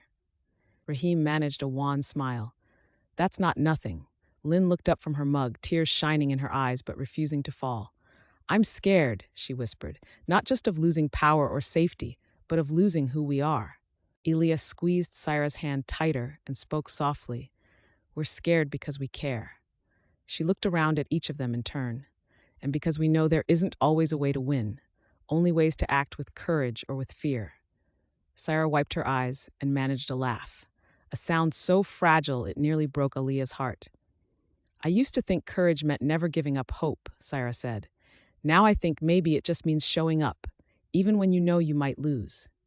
Eda offered a rare nod of agreement. You keep moving forward because stopping would be worse. They sat together for a while longer, sharing memories and regrets in turns, their voices low but unguarded. Raheem spoke of his family in Sector 17, the calls he'd made during brief moments of connection, the apologies he'd never get to deliver if everything went dark. Lynn confessed she sometimes wished she'd never joined Helios, that maybe ignorance would have been easier than watching dreams die by inches. Eda admitted she still heard her father's voice from Mars. You can't outrun entropy, but you can buy time. She wondered aloud if buying time was all anyone could ever hope for.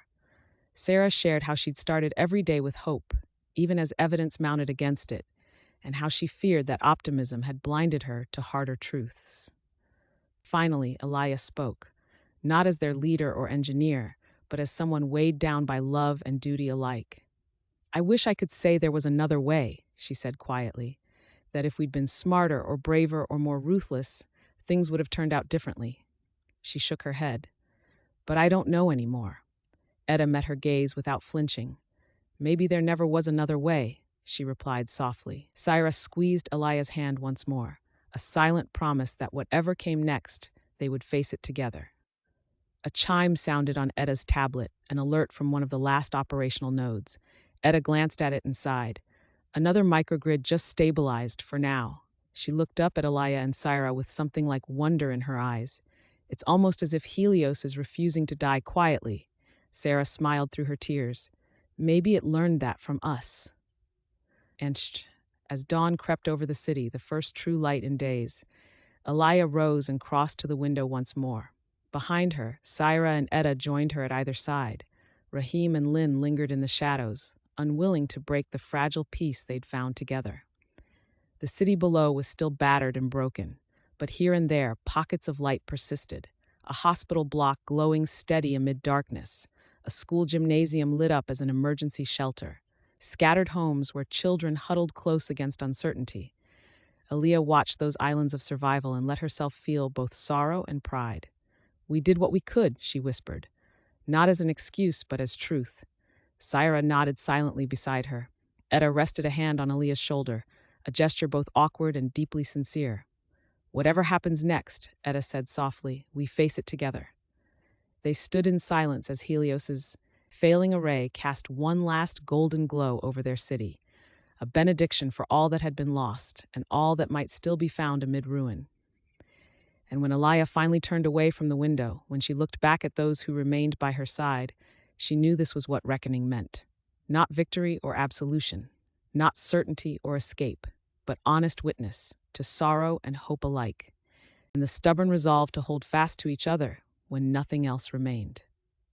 In Control Center's main hall, engineers gathered for what might be their final shift, faces drawn but determined, voices hushed but unbroken by despair. Outside, sirens echoed faintly as evacuation convoys rolled through streets still half lit by Helios's dying light. Within the alcove, Elia drew one last breath before addressing her team. We may not save everything, she said quietly, but we can still choose how we meet what comes. Syra straightened beside her. Etta met her gaze with fierce pride. Rahim and Lynn nodded solemnly. Together they stepped out into what remained of their world, ready for whatever reckoning awaited them at dawn. As Chapter 16 closes, a new alert pings softly, a signal neither threat nor hope, but simply another call to action. And beneath Helios's battered crown, in a city balanced between ruin and resilience, the last guardians of its failing sun prepare to meet fate with eyes open, hearts honest, and hands entwined against the darkness gathering just beyond tomorrow's uncertain light. End Chapter 16. Chapter 17. Chapter 17, The Unnamed Choice. The city held its breath. In the hours before dawn, Helios Control Center was a place of stillness and exhaustion. Engineers slumped at their workstations, eyes glazed from too many nights spent watching the world's lifeline fray. Even the alarms seemed to have surrendered, their urgent blare replaced by a hush so profound it felt like the aftermath of something holy or broken.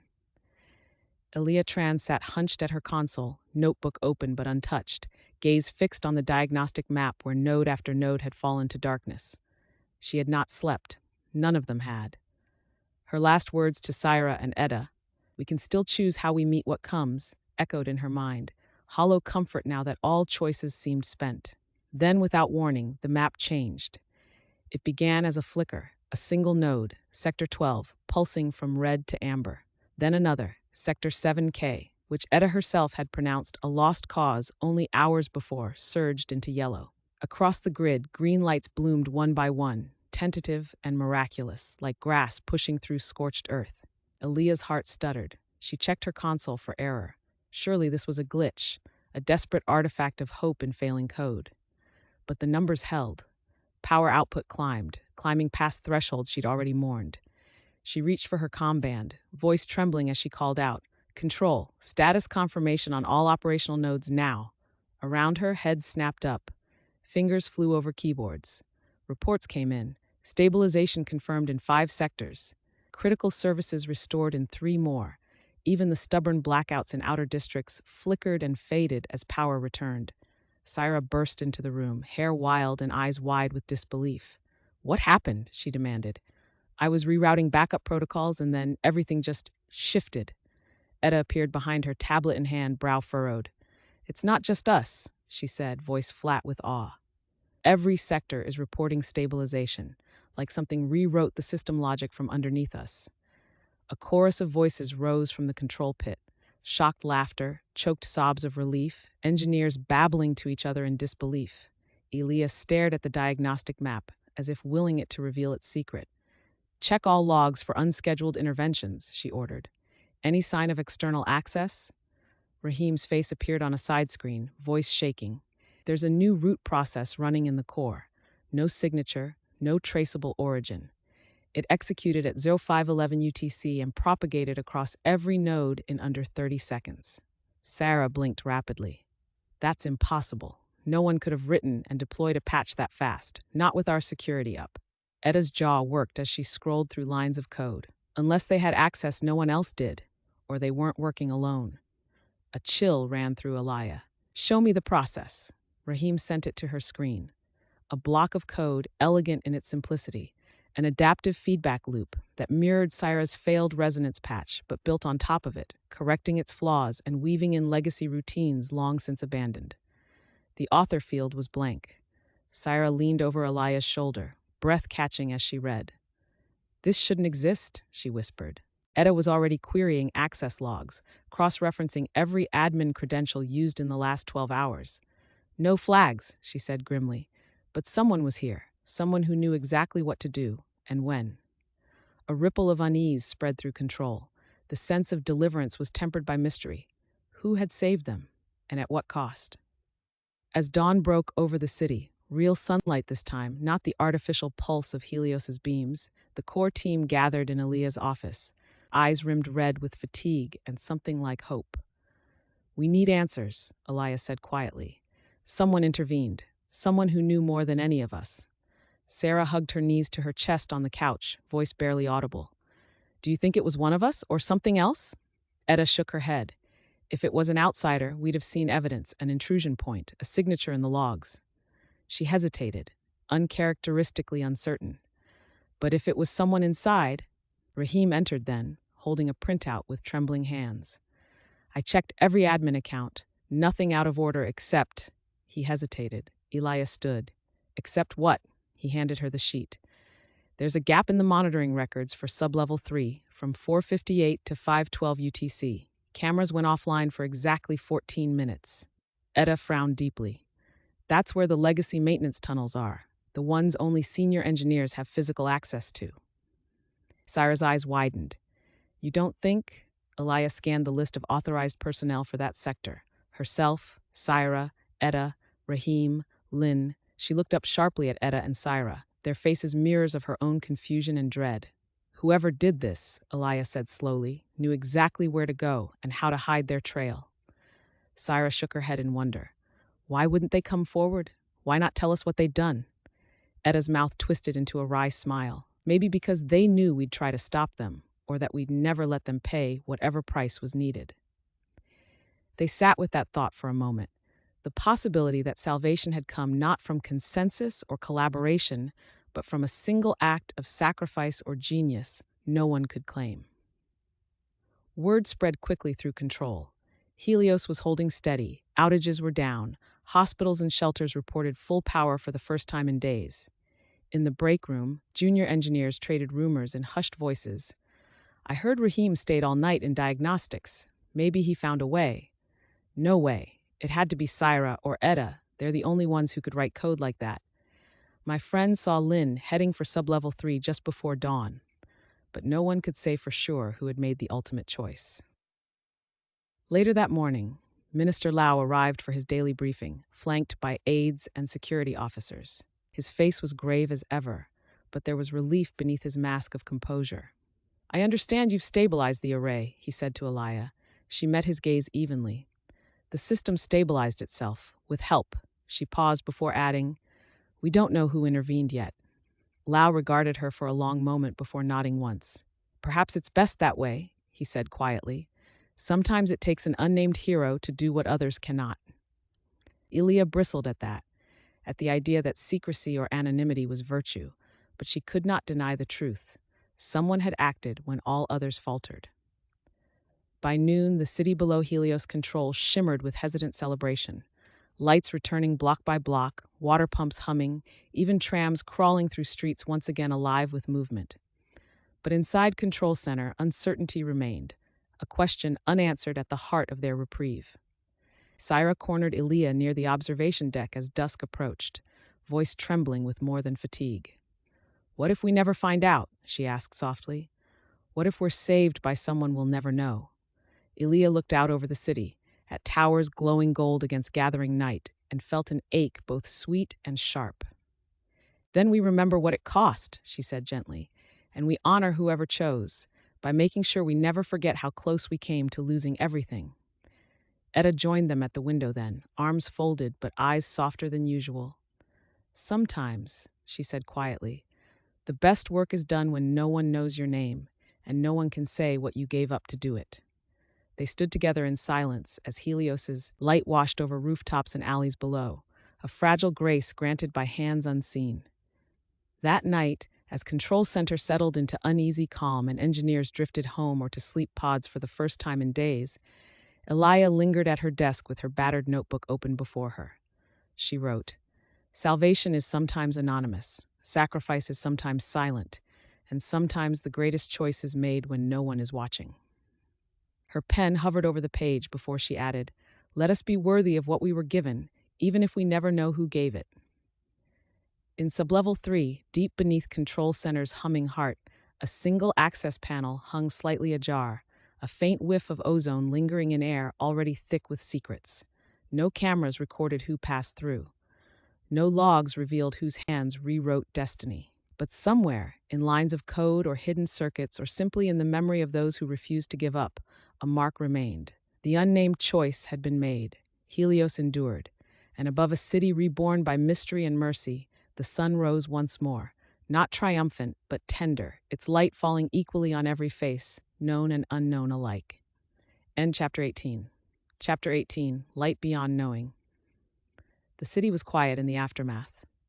Not the hush of dread that had weighed on Helios for weeks, but something softer, an exhalation, the long sigh of a world waking into fragile reprieve.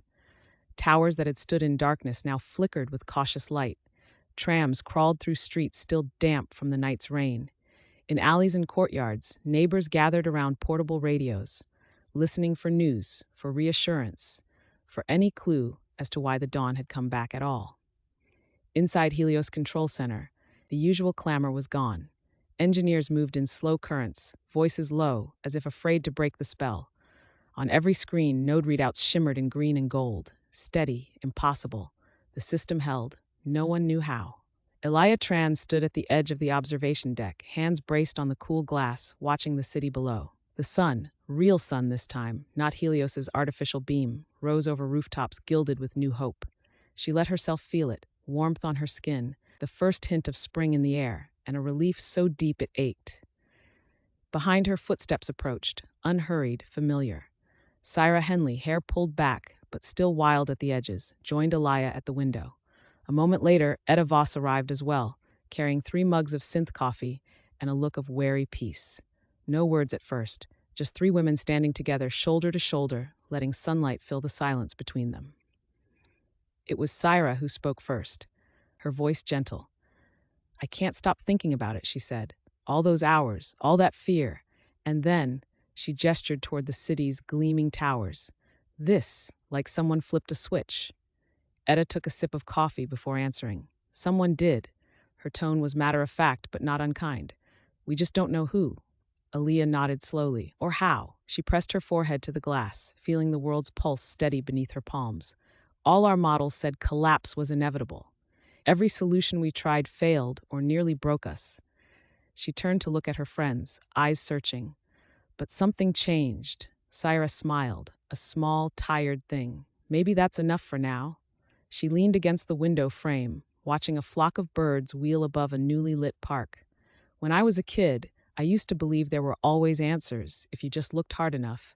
Now I think sometimes you have to live with mystery." Etta snorted softly but didn't disagree. "Mystery isn't so bad," she said. "It keeps us honest." They stood together for a while longer, letting sunlight and uncertainty wash over them. Later that morning, they gathered in Elia's cramped office, an island of battered mugs and scattered notes amid Control Center's hushed celebration. Rahim and Lynn joined them, faces drawn but brightened by relief. Sarah set her tablet on the desk and called up the latest diagnostics. Stable grids across every district, no new anomalies, output holding steady. "It's like Helios learned how to heal itself," Lynn said softly, awe coloring her words. Rahim nodded. "Or someone taught it how." Elia listened as her team traded theories, some plausible, others bordering on myth. An emergent AI routine, a secret patch from an unnamed engineer, intervention from someone outside their circle altogether. No one claimed credit. No one could trace the code's origin. At last, Etta spoke up, voice steady and clear. "Does it matter?" she asked. "If it works, if people are safe again, does it matter who saved us?" A silence followed, a silence full of memory. All they had lost and risked, all the trust broken and mended, all the hope that had survived collapse. Syra glanced at Elia, seeking permission to hope. "I'd like to believe it was one of us," she said quietly. "Not because we need heroes, but because it means even in the worst moments, someone chose to act." Elia met her gaze and nodded, no certainty in her eyes, only gratitude. They drifted out into Control Center's main hall together as word spread through the city. Power restored to every hospital, water pumps running again, schools planning to reopen by week's end. On every screen and broadcast feed, Minister Lau appeared, his voice measured but warmer than Elia had ever heard. "Today we stand in the light once more," he intoned. "Helios has endured, not through force or command alone, but through courage and compassion in every corner of our community." He paused before adding, "Let us remember that salvation is not always born of grand design or single vision. Sometimes it comes from acts unseen, from those who choose hope when hope seems lost." In Control Center, applause rose, not raucous or triumphant, but sincere. That evening, as dusk painted the city in rose and amber, Elia found herself alone on the rooftop garden above Helios Control, a place she had avoided for weeks, unable to face its promise of renewal while disaster loomed. Now she watched as children played below in sunlit courtyards, as families gathered on balconies lit by real lamps instead of emergency beacons, as engineers strolled home arm in arm after shifts that had seemed endless only days before. She heard footsteps behind her and turned to find Syra and Etta once more, her constants through every trial. Etta handed her a mug of tea this time, real tea, brewed from leaves someone had smuggled in months ago for just such a victory. "To anonymous heroes," Etta said quietly. Syra raised her mug in salute. "And to second chances." Elia lifted hers as well, voice trembling with gratitude and something deeper than hope. "To choosing compassion, even when we can't be certain." They drank together as darkness settled gently over the city, a darkness now held at bay not by certainty or control, but by the stubborn light of ordinary courage. As night deepened, Elia lingered on the rooftop alone for a while longer. She opened her battered notebook and wrote, "Not all truths will be known, not all debts can be repaid, but we endure, not by knowing everything, but by choosing each other when all else fails." She closed her eyes and let herself remember. Syra's analogies and laughter, Etta's sharp questions softened by rare kindness, Rahim's steady presence, Lynn's quiet courage, even Minister Lau's surprising humility in crisis wake.